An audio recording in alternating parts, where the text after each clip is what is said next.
தொடர்ந்து நாம் இந்த இரண்டாவது ஆராதனையிலும் தேவனாகிய கர்த்தர்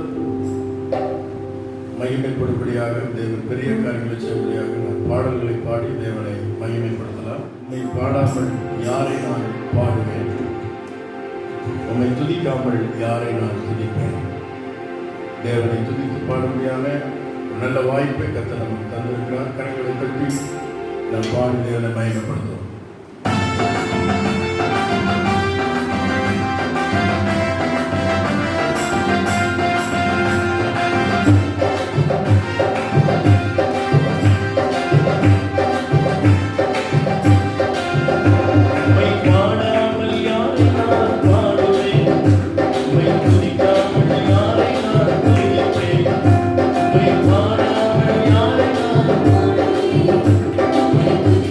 Thank you.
இருந்து காத்திலே ஜீவனுள்ள நாளெல்லாம் பாடுவேன். ஒரு சரணத்தை மட்டும் நம்ம சேர்ந்து பாடலாமா? கரங்களை தட்டி Amen. 1 2 3 start. ஜீவன் சுகம் பெறும் காத்திலே ஜீவனுள்ள நாளெல்லாம் பாடுவேன். ஜீவன் சுகம் பெறும் காத்திலே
நன்மை கிடைத்தது, சகல மேன்மை எனக்கு கிடைத்தது என்று சொல்வதை விட அவர் எனக்காக விலையேறப்பட்ட ரத்தம் சிந்தி என்னை மீட்டெடுத்திருக்கிறார். மன்னன் கிறிஸ்தின் பாவங்கள் எல்லாம் மன்னிச்சிட்டார்.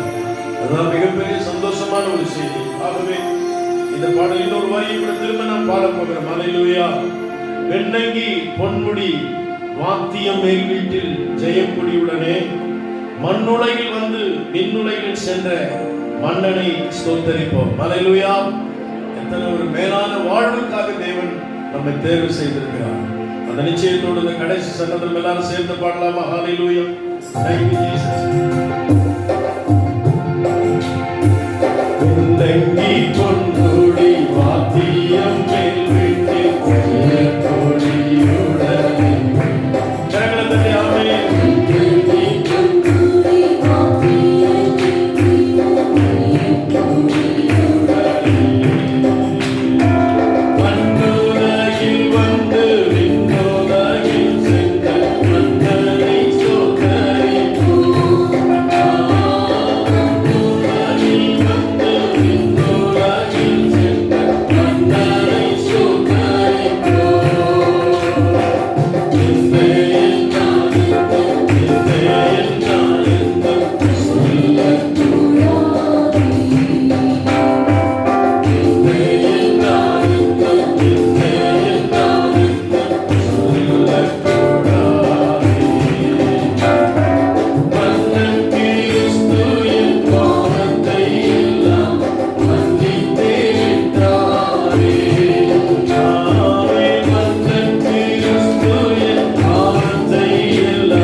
சத்தத்தை கேட்கிறவர்,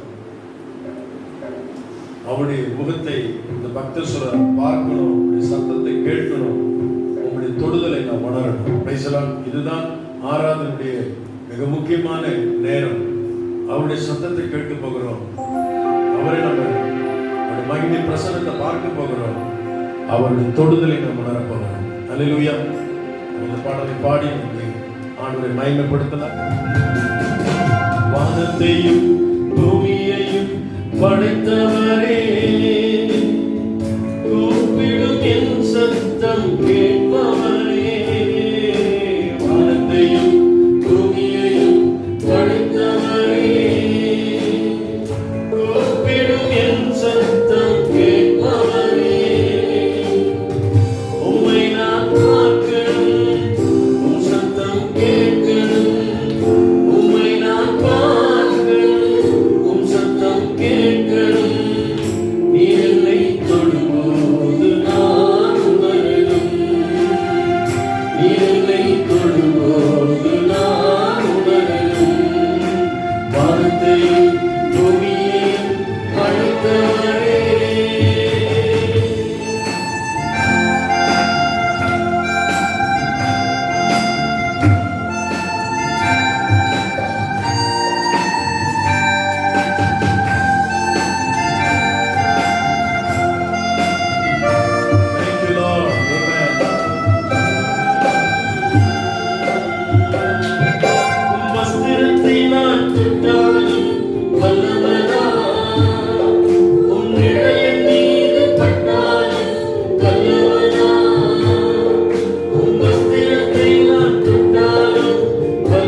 உணர வேண்டுமே, அவர் சத்தம் கேட்க வேண்டுமே, அவர் பலத்தை பார்க்கணுமே. ஹalleluya. காலை ஆராதனையிலே நாம் அந்த சிந்தையோடு கூட ஆமென் அவரை நோக்கி பார்க்கலாம். ஹalleluya. ஆமென். உலகம் நிலையற்றது எனக்கு அருமையான தேவ பிள்ளைகளே, நிலையில்லாத இந்த உலகத்திலே நிலையானவர் வாழ்வுக்காக நம்மை தேர்வு செய்திருக்கிறார். ஆண்டவர் சொன்னார், இஸ்ரவேலே உனக்கு ஒப்பானவன் யார்? ஆண்டவர் நம்மை பார்த்து சொல்கிறார், நீ விசேஷித்தவன், நீ விசேஷித்தவன் என்று சொல்லி. ஹalleluya. இந்த காலை வேளையிலே ஆண்டவருடைய அநாதி சிநேகம் இந்த உலகத்தில் நம்மை தெரிந்தெடுத்தது. அநாதையாய் அலைந்த என்னை தேடி வந்தீரே, அன்பு காட்டி அரவணைத்து அழைத்துக் கொண்டீரே. அவருடைய அன்புதான், அவருடைய நேசம் தான் எனக்கு அருமையான பிள்ளைகளை இந்த உலகத்தில் நம்ம வேலை குறித்துக் கொண்டு வந்தது. கோரி குச்சி நிச்சயத்தோடு படலாம். ஹalleluya. அநாதையாய் அலைந்த என்னை தேடி வந்தீரே, அன்பு காட்டி அரவணைத்து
வந்த பாதையில் நினைக்கும் போதெல்லாம் கண்ணீரோடு நன்றி சொல்லி துதிக்கின்றேன்.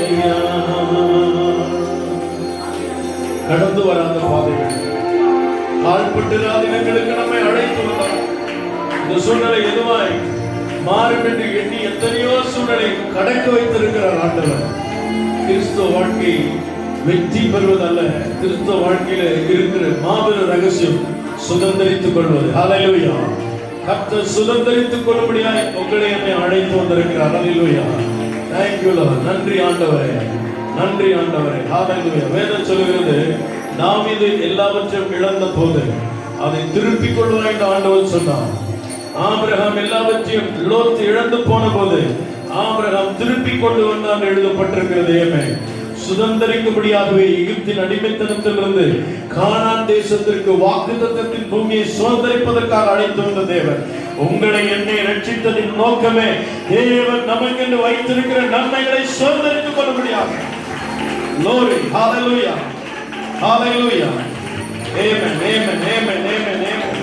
Glory, glory, glory to God. இந்த வாழ்க்கை அவர்தான், இந்த வாழ்க்கையின் மேன்மை அவர்தான். இந்த வாழ்க்கை நிலையில்லாத வாழ்க்கை என்று பாடினோம். நிலையான வாழ்வுக்காக நம்மை அழைத்திருக்கிறார்கள். நம்முடைய வாழ்வை நாம் தேவனுடைய கரத்தில் நாம் அர்ப்பணித்தது. அவரை பார்த்து சொல்லலாம், வாழ்வே நீதானையா, வாழும் நீதானையா, வாழ்வே நீதானையா,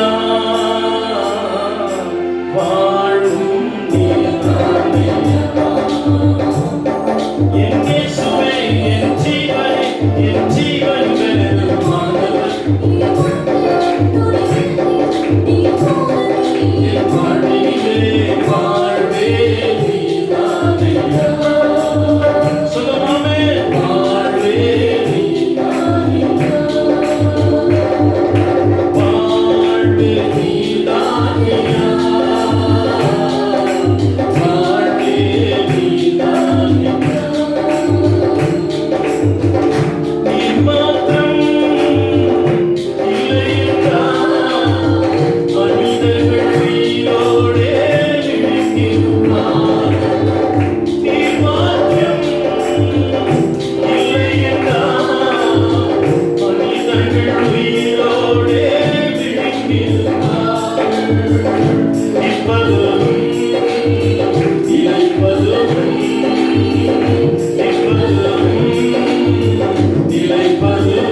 மாறாத தேவன் நம்மோடு கூட இருக்கிறார். ஆமென். அவர் தான் நம்ம இதுவரைக்கும் நடத்திட்டு வந்தார். ஆமென். இதுவரைக்கும் ஆமென். எல்லாரும் மறந்து போனால் அவர் நம்மை மறக்காதவராக நம்மை நடத்தி வந்தார். எஸ் எஸ் அவருடைய ஆறுதல், அவருடைய பிரசன்னம், அந்த வல்லமை, அவருடைய ஆளுமை இந்த காலவெள்ள மத்தியில் இறங்கி வந்திருக்கிறது. ஆமென். Glory, glory, glory, glory. அநேக நேரங்களை நாம் என்ன செய்வோம், நாம் எங்கு செல்வோம் என்கிற அப்படிப்பட்ட சூழலை நாம் சந்திக்க நேர்ந்த போதெல்லாம் ஆண்டவன் நமக்கு துணை நம்மை நடத்தி வந்திருக்கிறார். ஹல்லேலூயா. நாம் நடக்க வேண்டிய வழி நம்மை நடத்துகிற ஒரு நல்ல நேசர். ஹல்லேலூயா. நேமே நேமே நேமே நேமே. அவருடைய அன்பு எத்தனை பெரியது, எத்தனை பெரியது. ஹல்லேலூயா. அவரை நினைக்கும் பொழுது நேமே, அவரை நினைக்கும் பொழுது சென்ற நாட்களை கர்த்தர் வந்து செய்த காரியங்களை நினைக்கும் பொழுது ஆச்சரியமாய் ஆச்சரியமாய் ஹல்லேலூயா அவருடைய செயலை பார்த்து ஆச்சரியப்பட்ட நாட்கள். இன்றைக்கும் அதே தேவன் மாறாதவராக, அதே தேவன் மாறாதவராக இருக்கிறார். இந்த பக்தர் சொல்கிறார், வாழ்வு அவர்தான். ஹல்லேலூயா. என் வாழ்க்கையே அவர்தான். ஹல்லேலூயா. மாறி போகும் உலகத்தில் மாறாத அந்த தெய்வம் என்னோடு கூட இருக்கிறார், என்னோடு கூட இருக்கிறார். இந்த விசுவாசத்தோடு கூட கர்த்தரை நோக்கி பாருங்க. ஆமென். கர்த்தருடைய வாழ்க்கையில் பெரிய காரியங்களை செய்ய போகிறார். ஹல்லேலூயா. பெரிய காரியங்களை செய்து நடத்த போகிறார். ஆமென். Thank you, Jesus. உள்ளமெல்லாம் உருகுதையா உந்தன் அன்பை நினைக்கையில் கண்ணாலே கண்ணு கலங்குது கர்த்தாவே அன்பை நினைக்குது. காலையில இந்த பிள்ளைங்க சொன்னாங்க, நாங்க போற வரைக்கும் கரண்ட் இல்லை, நாங்க போன பின்பு மின்சாரம் வந்தது. ஹல்லேலூயா, glory to God. எங்களுக்கு டெஸ்ட் எடுத்தாங்க, கர்த்தர் ஒன்றுமில்லை என்று மாற்றினார். நாங்க போகிற இடம் மிகுந்த குளிர் நிறைந்த இடம், ஆனால் கர்த்தர் மழையும் இல்லை குளிரும் இல்லை மாற்றினார். என் தேவன் எத்தனை நல்லவர் பாருங்க. அவர் நினைக்கும் பொழுது இந்த வாழ்க்கையில் எந்த சூழ்நிலையிலும் அவர் ஒருவரே நமக்கு போதுமானவர். ஹல்லேலூயா. இந்த தெய்வம் போச்சுக்கு நல்ல வாழ்க்கை தந்தீரே, இதை நல்லவனாக்கி என்னை வைத்தீரே. உமக்கு போச்சுக்கு நல்ல வாழ்க்கை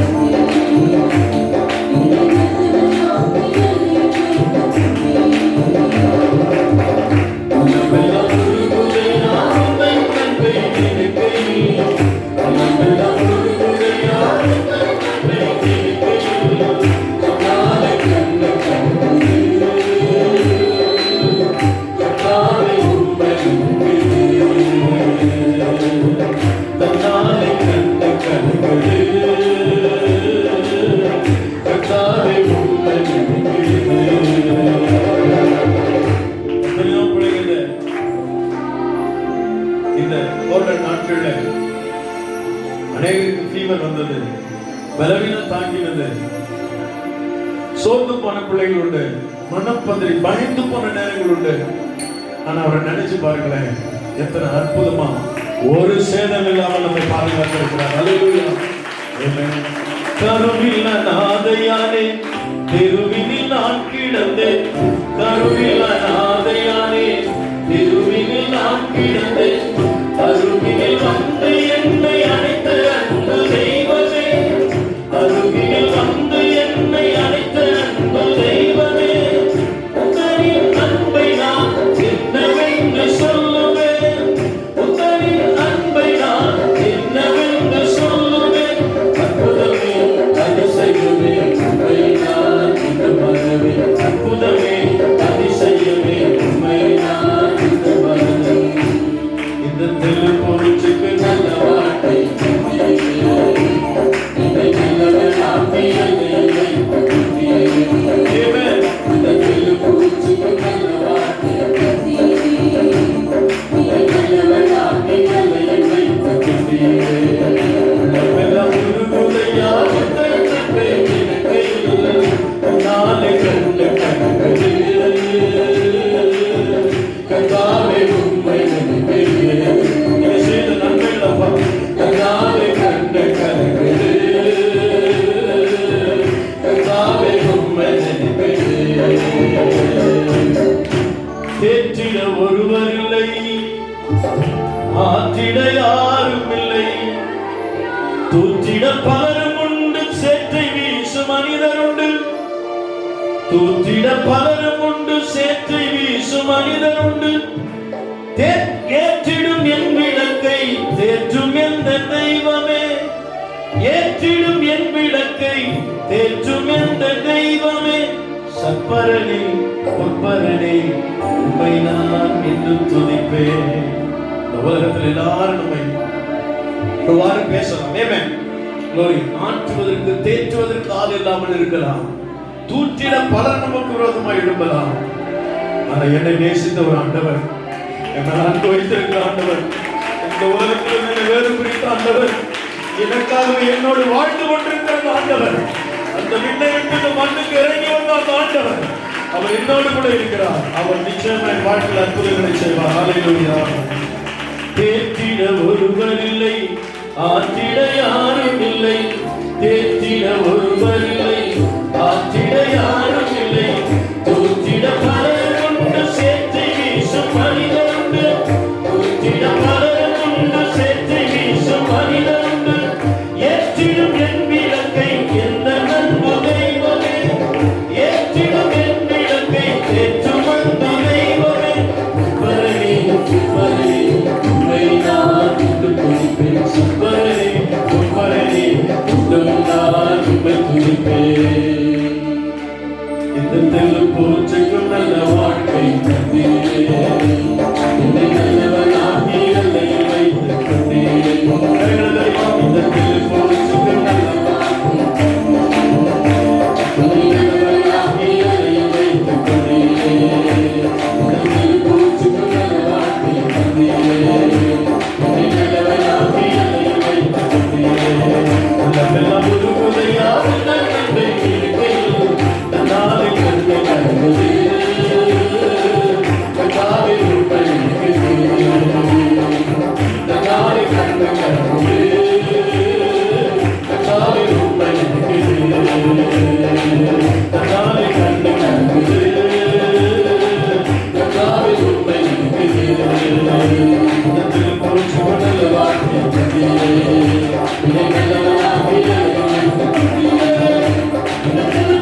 யாரும் இல்லை, ஆற்றில் ஒருவரை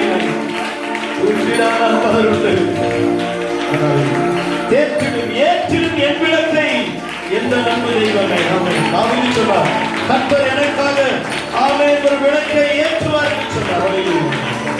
glory glory glory சொன்னார். உனக்காய் கொடியேற்றுகிற தேவன், உன் வாழ்க்கையில விளக்கேற்றுகிற தேவன், உன்னை வாழ வைக்கிற தேவன். உலகத்தில் பலர் இருந்தாலும் உன் மேல அவர் வைத்திருக்கிற நேசம் இருக்கிறது அளவிட முடியாது.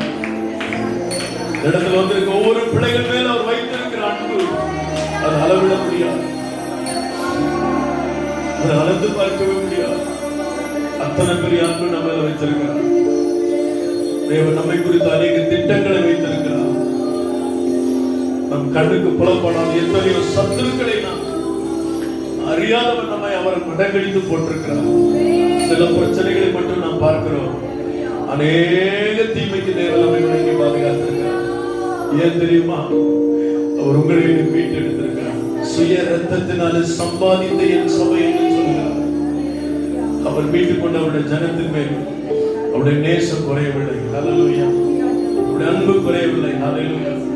அவர் இன்றைக்கும் அவர் நம்முடைய உலாவிக் கொண்டிருக்கிறார். நம்முடைய உலாவிக் கொண்டிருக்கிறார். அவனை தேற்றும்படி, பலப்படுத்தும்படி, ஆறுதல்படுத்தும்படி, உனக்கு சகாயம் செய்யும்படி, உன்னை நேசிக்கும்படி இந்த இடத்துல அவர் உலாவிக் கொண்டிருக்கிறார்.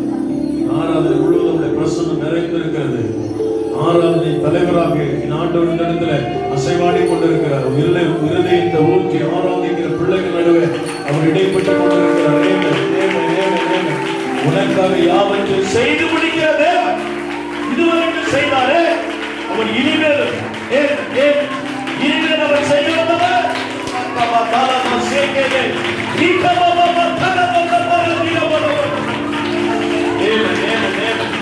உனக்கு முன் சென்று கோணலை சுவை ஆகுவார். உன் முன்னின்று சத்துருக்களை துரத்துவார். அவர் உனக்காக ஈட்டிய அம்பையை முறித்து போடுவார். யுத்தங்களை ஓயப்படுவார். ஹல்லேலூயா. உன்னோடு போராளிகள் தேடி காணாதிருக்க செய்வார். அவர் உனக்காகத்தான் இந்த பூமியின் தாழ்வடங்களுக்கு இறங்கி வந்தார்.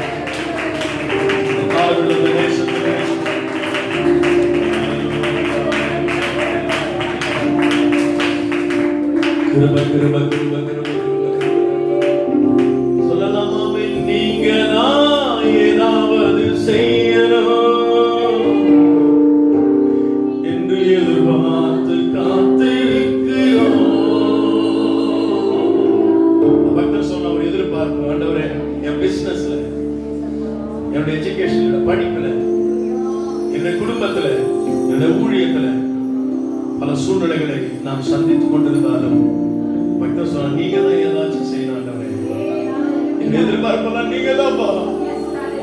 யோசபாத் சொல்லுகிற, ஆண்டவரே சுற்றிலும் எனக்கு சத்துருக்கள், இந்த ஏராளமான கூட்டத்தை எதிர்க்க எனக்கு பலன் இல்லை, என்ன செய்வதென்று எனக்கு புரியல ஆண்டவரே. அதை கண்களுமே நோக்கி கொண்டிருக்கிறது. என் எஜமானத்திலிருந்து ஒரு பதில் வரும். என் ஆண்டவர் எனக்காக யாவரும் செய்வார் என்று சொல்லி என் கண்களுமே நோக்கி பார்த்து கொண்டிருக்கிறது. ஆண்டவர் பார்த்து நாம் இந்த கவியை பாடலாம். ஹல்லேலூயா ஹல்லேலூயா. அற்புதம் செய்யுங்கப்பா என் வாழ்க்கையில,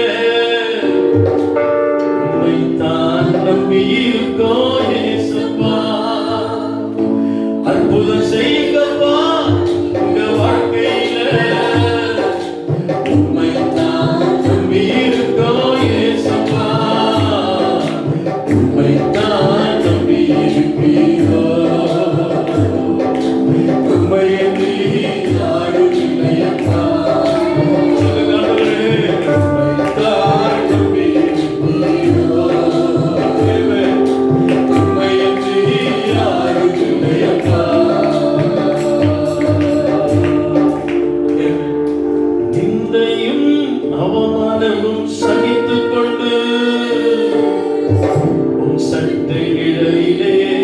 வந்து நிற்கிறோம்.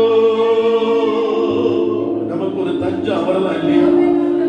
அந்த மேகத்தின் கீழே, அந்த கரத்தின் கீழே, அந்த சட்டையின் மறுவில நான் வந்து நிற்கிறப்பா, நான் வந்து நிற்கிறப்பா. சொல்லணுமா? நிந்தையும் அவமானமும் சகித்துக் கொண்டு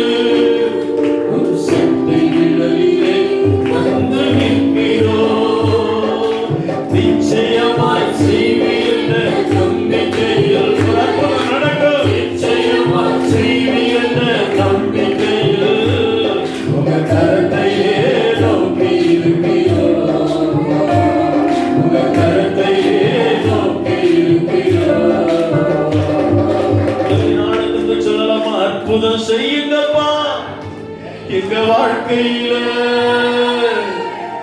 உம்மைத்தான் நம்பி இருக்கோம் ஏசப்பா. அற்புதம் செய்யுங்கப்பா உங்க வாழ்க்கையில உம்மைத்தான் நம்பி இருக்கோம் ஏசப்பா. உம்மைத்தான் நம்பி இருக்கோம், உம்மையன்றி யாரும் இல்லையப்பா. நீங்க தான் எதாச்சும் செய்யணும். எந்த அவமானத்தை நம்ம சகித்துக் கொள்ள சற்றே மரல வந்திருக்கிறோம். 10 மாத காலங்களை நடத்திய விதம் ஆச்சரியாகவே. ஆண்டவரே, ஒரு நாள் நாங்கள் அநேக நன்மையை அடைந்திருக்கிறோம், சில நாள் அநேக போராட்டங்களை சந்தித்திருக்கிறோம், அநேக வாழ்த்துக்கள் அநேக தூற்றுக்கள் மத்தியில் நாங்கள் வாழ்ந்திருக்கிறோம். நிறைவான நாட்கள் உண்டு, குறைவான நாட்கள் உண்டு. ஆண்டவரே, எது எப்படி இருப்பது நீர் எங்களோடு கூட இருந்ததினால், நீர் எங்களை நடத்தி கொண்டு வந்ததினால் ஆண்டவரே, இந்த நம்பிக்கையில ஆண்டவரே இப்பொழுது அந்த விசுவாசத்தோடு பாதத்தில் நாங்கள் இருக்கிறோம். நிச்சயமா நீங்க அற்புதம் செய்வீங்க. உங்க முகத்தை நாங்கள் நோக்கி பார்க்கிறோம் ஆண்டவரே, உங்க முகத்தை நாங்கள் நோக்கி பார்க்கிறோம் ஆண்டவரே. எத்தனை பேர் சொல்ல முடியும்? அற்புதத்தை இருதயங்களே, ஆமென், ஹalleluya, ஹalleluya, ஹalleluya. ஒரு புதிய விசுவாசத்தை தோன்ற பண்ணி கொண்டிருக்கிறார். ஆமென். கடந்தவளை நினைக்க வேண்டாம், பூர்வமானவளை சிந்திக்க வேண்டாம். நான் புதியவளை செய்கிறேன் என்று சொல்கிறேன்.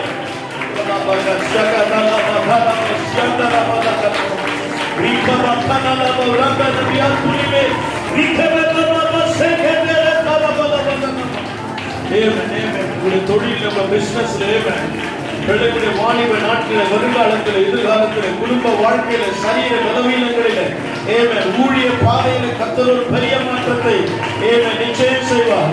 அவர் ஜீவித்துக் கொண்டிருக்கிறார், அவர் வாழ்ந்து கொண்டிருக்கிறார், அவர் அற்புதங்களை செய்கிறவர் நம் நடுவே உதவி கொண்டிருக்கிறார்.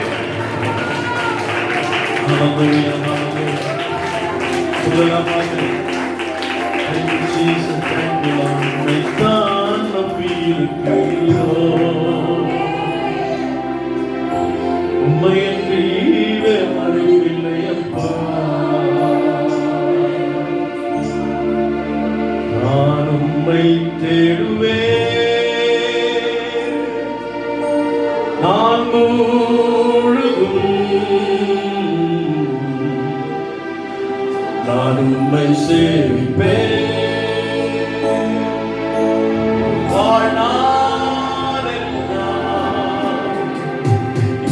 எல்லாவற்றிலும் நான் உம்மை நேசிப்பேன் இயேசுவே. அநேக நேரங்களில இந்த பாடலை நீங்க பலமுறை பாடிக்கலாம். இதுல ஒரு வார்த்தை, எனது எல்லாவற்றிலும் நான் உம்மை நேசிப்பேன் இயேசுவே. அது நிறைவானாலும் குறைவானாலும், அது நெருக்கடியானாலும், போராட்டமான நாட்களானாலும், பலனுள்ள நாட்களானாலும், பலவீனமான காலங்களானாலும், எனது எல்லாவற்றிலும் நான் உம்மை நேசிப்பேன் என்று கர்த்தர் சொல்கிறார். நீங்கதான் ஆண்டவரே, நீங்கதான். ஹல்லேலூயா. சொல்லலாம், உள்ளது நாட்கள் சொல்லமா, எனது எல்லாவற்றிலும் நான் உம்மை நேசிப்பேன்.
உலகத்தில் வருகிற பாழ்கடிப்புகள், பொல்லாப்புகள், பாவங்கள், உலகத்தினுடைய ஆமென் அநேக விதமான காரியங்கள் நம்ம எதிர்கொண்டு வரும் பொழுது மறைந்து கொள்வதற்கு அவர் தான் நமக்கு தஞ்சம், அவர் தான் நமக்கு கோட்டை, அவர் தான் நமக்கு மறைவிடும்.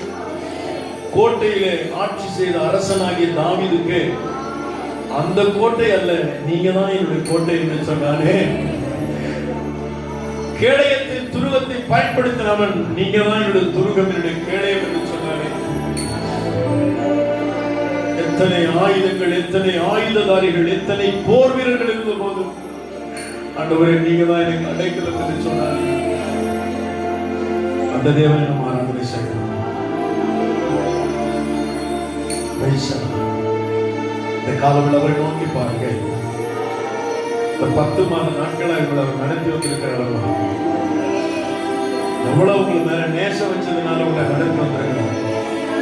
நீங்க பேஸ் பண்ணாத பிரச்சனை இல்லை, ஆனால் நீங்கள் கடந்து வராத சூழ்நிலை இல்லை. எந்த இடத்துல கர்த்தர் உங்களை விட்டுருந்த ஆண்டவர் எல்லா இடத்திலையும் வெற்றி சிறக்க பண்ணினார். அவர் எங்களை எல்லா இடங்களிலும் வெற்றி சிறக்க பண்ணார். அந்த தேவன் இன்றைக்கு நம்மோடு கூட இருக்கிறார். இன்றைக்கு நம்மோடு கூட இருக்கிறார். அவரே நம்மை நடத்தி செல்லப்படுவார். அவரே நம்மை உதவி செய்வார். அவரே நமக்கு போதுமானவராய் இருக்கிறார். ஆண்டவரே இந்த வாழ்க்கையில இந்த காலவிழா வாழ்க்கை என்னை நடத்தி செல்லுங்கப்பா.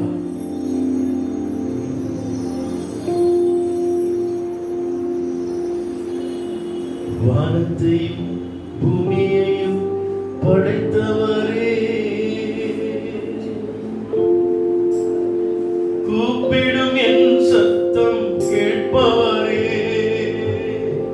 வானத்தையும் பூமியையும் படைத்தவரே, உம்மை நான் பார்க்கணும், உம் சத்தம் கேட்கணும், உம்மை நான் பார்க்கணும், உம் சத்தம் கேட்கணும், நீர் என்னை தொடும்போது நான் உணரணும், நீர் என்னை தொடும்போது நான். எத்தனை பேர் அதை இன்னைக்கு கர்த்தர்களை தொட்டிருக்கிறார்? கர்த்தர்களை தொட்டிருக்கிறார். அநேக மனிதனுக்கு மனித வித்தியாசம். குமாரத்திலே விசுவாசித்தவர் அநேக ஆயிரங்கள், அநேக காரியங்கள் இந்த உலகத்தில் இருக்கிறார்கள். நீங்கள் விசேஷித்தவர்கள். ஹல்லேலூயா. வானத்தை பூமியை படைத்த ஆண்டவர்களை தெரிந்தெடுத்திருக்கிறார்கள். Glory to God. Hallelujah. Hallelujah. Hallelujah. Thank you Lord. Thank you Lord. Thank you Lord. Thank you Lord. Thank you Lord. Thank you Lord. Amen. Amen. Amen. அவளுக்கு உச்சமான ஒப்பு கொடுப்போம். நிச்சயமாக கர்த்தர் மேன்மையான காரியங்கள் நமக்காய் செய்வார். நேர்த்தியான இடத்துல நமக்கு பங்கு உண்டு. நிலையான ஆசீர்வாதத்தை கர்த்தர் நமக்கு வைத்திருக்கிறார். Glory to God. சிறப்பான சுதந்திரத்தை கர்த்தர் நமக்கு வைத்திருக்கிறார். ஊழியத்துக்கு வந்த போது நான் அதிகமாக யோபு 42:2 வசனத்தை நான் முன்வைத்து ஜெபிப்பேன். தேவனுக்கு எனக்காக சகலத்தையும் செய்ய வல்லவர். நீ செய்ய நினைத்தது தடைபடாது. நீ செய்ய நினைத்தது தடைபடாது. அதே தேவனுக்கு காலவெளியில் உனக்காக அவர் வைத்திருக்கிறது. உனக்கு அவர் செய்ய நினைத்ததை யாராலும் தடுக்க முடியாது. யாராலும் தடுக்க முடியாது. எந்த சக்தியாலும் தடுக்க முடியாது. சர்வ வல்லவரை உனக்கு செய்ய சித்தம் வல்லவராக இருக்கிறார். இந்த காலை ஆறாவது எதிர்பார்ப்போடு வந்திருக்கிற உணர்வு தக்கது பெரிய காரியங்கள் செய்யப்படுகிறார். பெரிய காரியங்கள் செய்யப்படுகிறார். விசுவாசத்தோடு கர்த்தருக்கு நம்ம ஒப்பு கொடுப்போம்.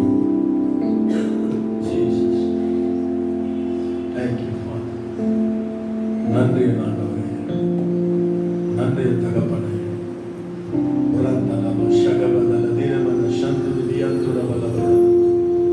கர்த்தர் எங்களுக்கு எல்லாவற்றையும் செய்ய வல்லவராக பெரிய காரியங்களை. கடந்த நாளில் நாம் அற்புதமான ஒரு செய்தியை, வாக்குத்தத்தத்தின் செய்தியை நாம் தொடர்ந்து தியானிக்கிறோம். கலாத்தியரின் புத்தகம் 6ஆம் அதிகாரம் 9ஆம் வசனத்தை நாம் தியானித்தோம்.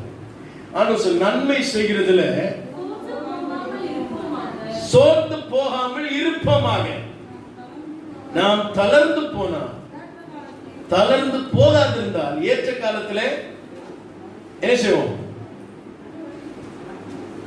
என்னங்க அப்படி நின்று போச்சு? ஏன் அறுக்க மாட்டீங்க? ஏற்ற காலத்துல அறுப்போம். தளர்ந்து போகக்கூடாது. எதுல தளர்ந்து போயிடக்கூடாது? நன்மை செய்வதிலே தளர்ந்து போய்விடக்கூடாது. அல்லேலூயா. நன்மை செய்து கொண்டே இருக்க வேண்டும். Praise the Lord. ஒரு அல்லேலூயா சொல்லாமா? அல்லேலூயா. இதை குறித்து நல்ல ஒரு ஆழ்ந்த செய்தி நம்ம தியானித்தோம். தேவன் மனிதன் படைக்கும் பொழுதே நன்மை தீமை அறியத்துக்கு தானே அந்த உணர்வுகளோடு படைத்தார். அந்த பகுத்தறிவை அவனுக்கு கொடுத்தார். முதல் மனிதனாகிய காயின் பாவம் செய்து தன் சகோதரனுக்கு விரோதமாக விட போது ஆண்டவரை பார்த்து கேட்டார், நீ நன்மை செய்தால் உனக்கு மேன்மை இல்லையோ என்று கேட்டார். அதுதான் நம்ம உலக வழக்கத்தில் சொல்லுவோம், நல்லதுங்க காலையில். அதுதான் ஆண்டவர் கேட்டார், நீ நன்மை செய்தால் உனக்கு மேன்மை இல்லையோ. ஆனா கிறிஸ்துவ என்ன சொல்லுனா, மேன்மைக்காக அல்ல, லாபத்திற்காக அல்ல, நன்மை செய்யும்படியாகவே நம்மை படைத்திருக்கிறார். அல்லேலூயா. பிரசங்கில நம்ம வாசிக்கிறோம், மனிதனுக்கு 2 காரியம் கொடுக்கப்பட்டிருக்கு. ஒன்று மகிழ்ச்சியா இருக்கணும், இன்னொன்று நன்மை செய்யணும். இது எவ்வளவு காலத்துக்கு செய்யலாம்? எவ்வளவு காலத்துக்கு செய்யலாம்? ஜீவனுள்ள நாள் வரைக்கும், சாகர வரைக்கும் நம்ம என்ன செய்யணுங்க? நன்மை செய்யணும். இந்த நன்மை செய்வது என்றால் என்ன என்கிற விஷயங்களை நம்ம நிறைய படிச்சோம். அதுல ஒன்று, அருமையான தேவனுடைய நீதிபதிகள் புத்தகம் 3ஆம் அதிகாரம் 27ஆம் வசனம். இந்த வசனத்தை நீங்க மறக்கவே கூடாது. எப்ப கேட்டாலும் நீங்க சொல்லணும். 3:27 சொல்லப்பட்டிருக்கிறது, நன்மை செய்யும்படி உனக்கு திராணி இருக்கும் பொழுது அதை செய்யாமல் இராதே. அல்லேலூயா. அப்ப நன்மை செய்யணும் என்பதுதான் பைபிள் சொல்கிற காரியம். ஏன் நன்மை செய்ய வேண்டும்? அதை நான் ரோமர்ல உங்களுக்கு எடுத்து கொடுத்தேன் 7ஆம் அதிகாரத்துல. நன்மை செய்யணும் என்கிற விருப்பம் எனக்குள்ள இருக்கிறது, நன்மை செய்வதோ என்னிடத்தில் இல்லை. நிறைய பேர் சொல்லுவாங்க, ஐயா எனக்கு ரொம்ப ஆசையா இருக்குதுயா, என்கிட்ட ஒண்ணும் இல்லையா, இருந்தா கொடுத்துறாங்க, வந்தா கொடுக்க மாட்டாங்க. வெறும் விருப்பங்களோடு நாம் வாழ்வது சரியானதல்ல, செயல்களோடு வாழ கத்துக்கணும். அல்லேலூயா. இருக்கிறதுல கொடுக்க கத்துக்கணும். அப்படிப்பட்டவங்க தான் கடைசி வரைக்கும் கொடுப்பாங்க. சாரிபாத்துக்கு போனார், அங்க போய் கேட்டார், அம்மா எனக்கு தண்ணி கொடுங்க. தண்ணி கொடுத்தாங்க. எனக்கு கூடவே ஒரு அப்பத்தை கொண்டு வர. ரொம்ப தூரம் அவர் நடந்து போயிருக்கார். அந்த அம்மா சொல்லி, இல்லைங்க கடைசி அப்பம் நானும் என் பிள்ளையும் சாப்பிட்டு சாக போகிறோம் அப்படின்னு சொன்னாங்க. ராமு சொன்னார், இல்ல அதுல எனக்கு ஒரு அடையை கொண்டு வா. அப்ப தன் பசியை அவர்கள் பாராமல் தன் வீட்டுக்கு வந்த அவருக்கு அவர் கொடுக்க அந்த நன்மை செய்வதற்கு முயற்சித்த போது பஞ்சகால தீர்வு மட்டும் அவருடைய மா கலசத்துல எண்ணெய் என்ன செய்யவில்லைங்க, குறையவில்லை. நல்லா கவனிங்க. கொடு உனக்கு கொடுக்கப்படும். நன்மை செய்வது கிறிஸ்தவத்தோடு இணைந்த ஒரு விஷயம். ஆனால் ரோமர்ல நீங்க அதை படிச்சீங்கன்னா, நன்மை செய்யணும்னு ஆசை இருக்குது, அதை செய்ய முடியல. ஏன் என்று எனக்கே சம்மதி இல்லை, நான் விரும்பாததே செய்கிறேன், விரும்புகிறதை என்னால் செய்ய முடியவில்லை. ஆக விருப்பங்களோடு கூட நாம் வாழ்கிறோம், ஆனால் செயல் மட்டும் இல்லை. ஆகவே பைபிள் சொல்லுது, கிரியை இல்லாத விசுவாசம் செத்தது. அப்ப கிரியைகளோடு வாழ்கிற ஒரு வாழ்க்கைக்கு நாம் என்ன செய்வது? நன்மை செய்யணும்னு ஆசை இருக்குது, ஐயா செய்ய முடியலையே, நான் என்ன செய்வது? அந்த செய்வதற்கான அந்த செய்கையை தேவனை ஏற்படுத்துகிறார். தேவன் தம்முடைய தயவுள்ள சித்தத்தையும் விருப்பத்தையும் செய்கையும் உங்களிலே உண்டு பண்ணுகிறவராய் இருக்கிறார். நல்லா கவனிங்க. அதுதான் அவர் தான் என்ன பண்றாருங்க, அவர் தான் நீ செய்யணும்ன்ற ஒரு விஷயத்தை உங்களிருந்து ஆரம்பிக்கிறார். அல்லேலூயா. செய்யாதவனை செய்ய வைக்கிறார், முடியாததை சாதிக்கும்படி வைக்கிறார். பைபிள் முழுவதும் நீங்க வாசித்து பாருங்க, தேவன் தெரிந்து கொள்ளப்பட்ட பாத்திரங்கள் அனைத்துமே அவர்கள் தகுதியற்றவர்களாக இருந்தார்கள், திராணியற்றவர்களாக இருந்தார்கள். ஆனால் தேவன் அவர்களை பயன்படுத்தினார். ஏங்க, ஆடு மேய்க்கிறவன் ஒரு ராணுவம் எதிர்க்கிறது, அந்த தேசத்துல ஒரு பயங்கரமான அரக்கன், சாதாரண மனிதனை விட 2 மடங்கு உயரமாயிருக்கிறான், உடல்வாகு உள்ளவனாயிருக்கிறான், போர் வீரனாயிருக்கிறான். அவனுடைய சவால்களும் அச்சுறுத்தலும் பயங்கரமா இருக்கிறது. ராஜா பயப்படுகிறான்.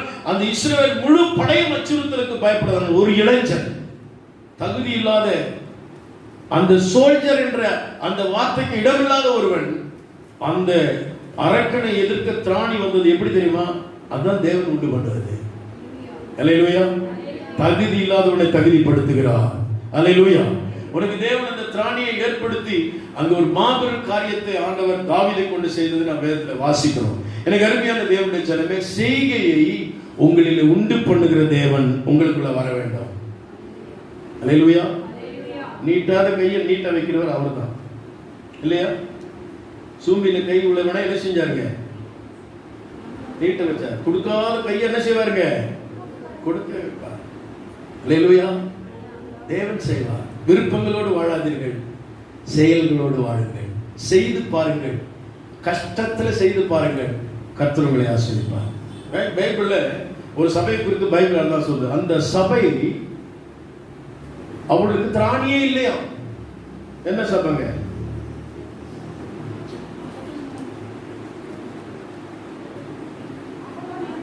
எந்த சபையா தெரியல. இந்த பக்கத்தில் சிஎஸ்சி சபையா இந்த ஐபிசி சபையா மக்கதோனியா நாட்டு சபை, அந்த சபையாருக்கு ஒரு பெரிய ஆண்டவர் கொடுத்த ஒரு பெரிய கிருபை என்னன்னா, அவர்கள் கொடுப்பதற்கு என்ன இல்லையா? திராணியே இல்லையா. அவர்கள் கொடிய தரித்திரம் உண்டா இருக்கையில உதாரத்துவமாய் கொடுத்தாங்களாம். எப்படிங்க அது? இது நீ உலகத்துல பார்க்கலாம். கொடுக்கிற வாய்ப்பு உள்ளவங்க கொடுக்க மாட்டாங்க. இவங்களா என்று சொல்லி நினைப்போம், அவங்க கொடுப்பாங்க. அவங்க கிட்ட மனசு மட்டும் இல்லை, செயலும் இருக்கிறது. அல்லேலூயா, அல்லேலூயா. நம்மளுடைய செய்தியோட சாராம்சமே விதைப்பும் அறுப்பும். அல்லேலூயா. நீங்க விதைச்சு பாருங்க, நல்ல ஒரு அறுவடை இருக்குது. நீங்க நன்மை செஞ்சு பாருங்க, உங்களுக்கு பலன் இருக்கிறது. அதுதான் நம்ம கற்றுக் கொடுக்கிறார். இந்த நன்மை செய்வது ஏதோ ஒரு சூழ்நிலை செஞ்சிடக்கூடாது, சோர்ந்து போகாம சாவர வரைக்கும் செய்யணும்.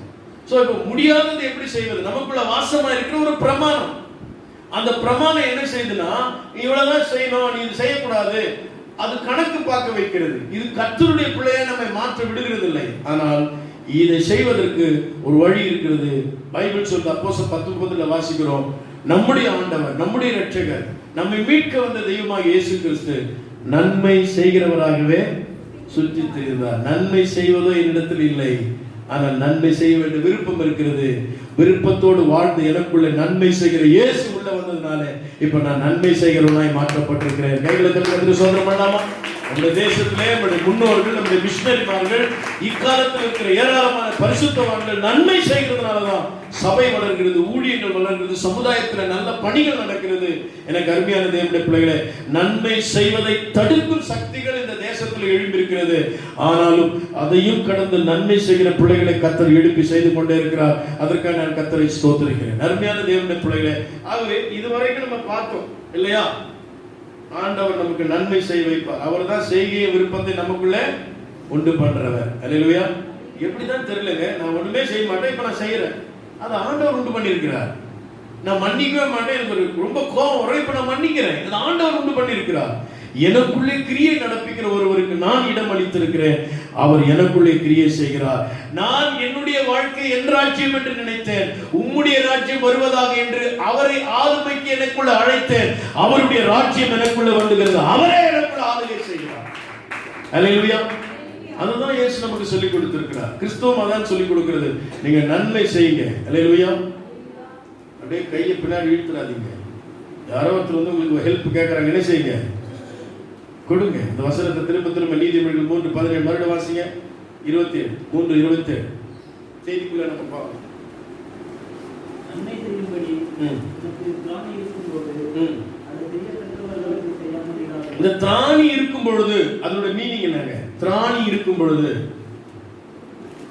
நம்ம அடிக்கடி டைலாக் ஒன்று பேசுவோம், எனக்கு கண்டி பாஸ்டர் காசு வரட்டும், இந்த சர்ச்சுக்கு இந்த பக்கத்தில் இன்னொரு பில்டிங் நான் கட்டி கொடுத்துடணும். உங்களுக்கு வராது, நீங்க கட்ட மாட்டீங்க. என்கிட்ட சொன்னவங்க நிறைய பேர் இருக்காங்க. சர்ச்செல்லாம் பூசாம இருக்கும். ஒரு பிரதர் சொல்லுவார், எனக்கு முடியுது பாஸ்டர், செட்டில்மெண்ட் முடிட்டு எல்லாம் நான் பார்த்துருக்கேன். ஒருத்தர் சொல்றது ஃப்ரண்ட் எலிவேஷன் முழுக்க அவர் ஆளே காணும். இப்படி சொல்றவங்கலாம் செஞ்சதா இல்லை, ஆனா செய்யறவங்க சொல்ல மாட்டாங்க. சிஸ்டர் சொல்றாங்க.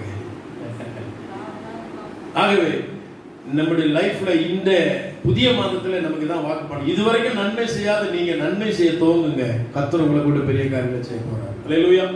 சரி, இப்போ நாம நன்மை செய்ய தவறிய சிலரை நான் உங்களுக்கு இன்றைக்கு நான் அவர்களை பற்றி சில காரியங்களை நாம் தியானிக்க போறோம். 1 சாமுவேல் புத்தகம் 25ஆம் அதிகாரம் 2 - 18 வசனங்களை வாசிக்கும் பொழுது தொடர்ந்து 21, 22, 36, 38, 42 வசனங்கள் வரை தொடர்ந்து நீங்க வாசிச்சீங்கன்னா ஒரு சம்பவம் அங்கு எழுதப்பட்டிருக்கிறது.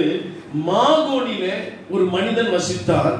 அந்த மனிதன் மிகப்பெரிய ஒரு குடியானவன், ஏராளமான செல்வ திரட்சி உள்ள ஒரு மனிதன், மிகப்பெரிய ஒரு பணக்காரன். அவனுக்கு அருமையானவர்களே, அவனிடத்துல 3000 ஆடுகள் இருந்ததா, 1000 வெள்ளாடுகள் இருந்ததா. மொத்தம் எவ்வளவு ஆடு? 4000 ஆடுகள் உள்ள ஒரு பெரிய மனுஷன். அவன் மயிர் கத்தரிப்பதற்காக அவன் என்ன செய்வானா, அங்கே கர்மேல் என்ற இடத்துக்கு போய், அங்கதான் அவனுடைய தொழில் கூடம் இருந்தது, அதை கத்தரிக்க செல்லுவான். அதுல நல்ல லாபம் அவனுக்கு கிடைக்கும், மிகப்பெரிய செல்வந்தன். அப்படி வசதி உள்ள அந்த மனிதன், செல்வாக்குள்ள அந்த மனிதன் வாழ்ந்து கொண்டிருக்கும் போது, அந்த பகுதியிலே தாவீது தன்னுடைய தேசத்திலிருந்து துரத்தப்பட்டு தன் வீரர்களோடு காடுகளிலே வனங்களில் திரிந்து கொண்டிருக்கும் போது தாவீது விடாய்த்து போகிறான். அவனுக்கும் அவனுடைய போர் வீரர்களுக்கும் இப்பொழுது உணவு தேவை. உணவு தேவைக்காக இந்த பணக்காரன் வீட்டுக்கு அவன் தூது அனுப்புகிறான். அவனுடைய சில வாலிபர்களை அனுப்பி, நீங்கள் போய் அந்த மனிதனிடத்திலே உணவு கேட்டு ஆமென் வாருங்கள், தாவீது ராஜா நான் அனுப்பினேன் என்று சொல்லி அனுப்புகிறான். இவர்கள் போய் அந்த மனிதனிடத்தில் சொல்லுகிறார்கள். அவன் பயங்கரமான முரட்டு குணமுள்ளவனாய் இருந்தான். அல்லேலூயா, அல்லேலூயா. அந்த மனிதனிடத்தில் வந்து சொன்னபோது, தாவீது உமக்கு சமாதானம், உன் குடும்பத்திற்கு சமாதானம் என்று வாழ்த்து சொன்னார். தாவீதுடைய வீரர்கள் விடாய்த்திருக்கிறார்கள், அவர்களுக்கு நீங்கள் சில உதவிகளை செய்ய வேண்டும் என்று கேட்டபோது, தாவீது யார்? நான் ஏன் தாவீதுக்கு ஹெல்ப் பண்ணணும்? அல்லேலூயா. எஜமான விட்டு ஓடி போனவன் தானே அவன் என்றெல்லாம் தாவீதை பத்தி தரக்குறைவா பேச ஆரம்பிக்கிறாங்க. தாவீதுடைய வீரர்கள் உடனே ஆக்ஷன் எடுப்பாங்க. ஆனால் அதை அவர்கள் ஏற்றுக்கொண்டு பொறுத்து கொண்டு தாவீதிடத்தில் சொல்லுகிறார்கள். தாவீது தன்னோடு கூட 200க்கும் மேற்பட்ட வீரர்களை திரட்டி கொண்டு அவனை எதிர்நோக்கி போகிறார், யுத்தம் செய்யும்படி. இப்படி ஒரு சூழல் அங்கு காணப்பட்டது. அந்த மனிதன் பெயர் என்ன? பெயர் என்னமா? நாபால் என்பது அவனுடைய பெயர். இந்த நாபால் என்கிற இந்த மனிதன் இவ்வளவு செல்வமுடையவனாய் இருந்தாலும், ஆனால் செய்வதற்கு இவனுக்கு திராணி இருந்த போதும் அதை செய்யத்தக்கவர்களுக்கு செய்யாமல் போனான். இதுதான் செய்தி. உனக்கு தேவன் திறமை கொடுத்திருக்கிறார், வாய்ப்பை கொடுத்திருக்கிறார், ஹெல்ப் பண்றதுக்கு, உதவி செய்யறதுக்கு. அந்த சூழலில் நீ உதவி செய்யாமல் முரட்டாட்டம் பிடிப்பாயானால், நாபாலுக்கு நடந்தது நம்முடைய வாழ்க்கையில நடக்கலாம். நடந்தது தெரியுமா? அவன் செய்ய மாட்டான். தாவீது பவன் அவன் வீட்டெல்லாம் அடிச்சு நொறுக்க ஆட்கள் கிளம்பி வந்துட்டாங்க. இதை கேள்விப்பட்ட அவனுடைய மனைவி, அவளை குறித்து பைபிள் சொல்ல, அவள் புத்தி கூர்மை உள்ளவள், மிகவும் சௌந்தரியம் உள்ளவள்.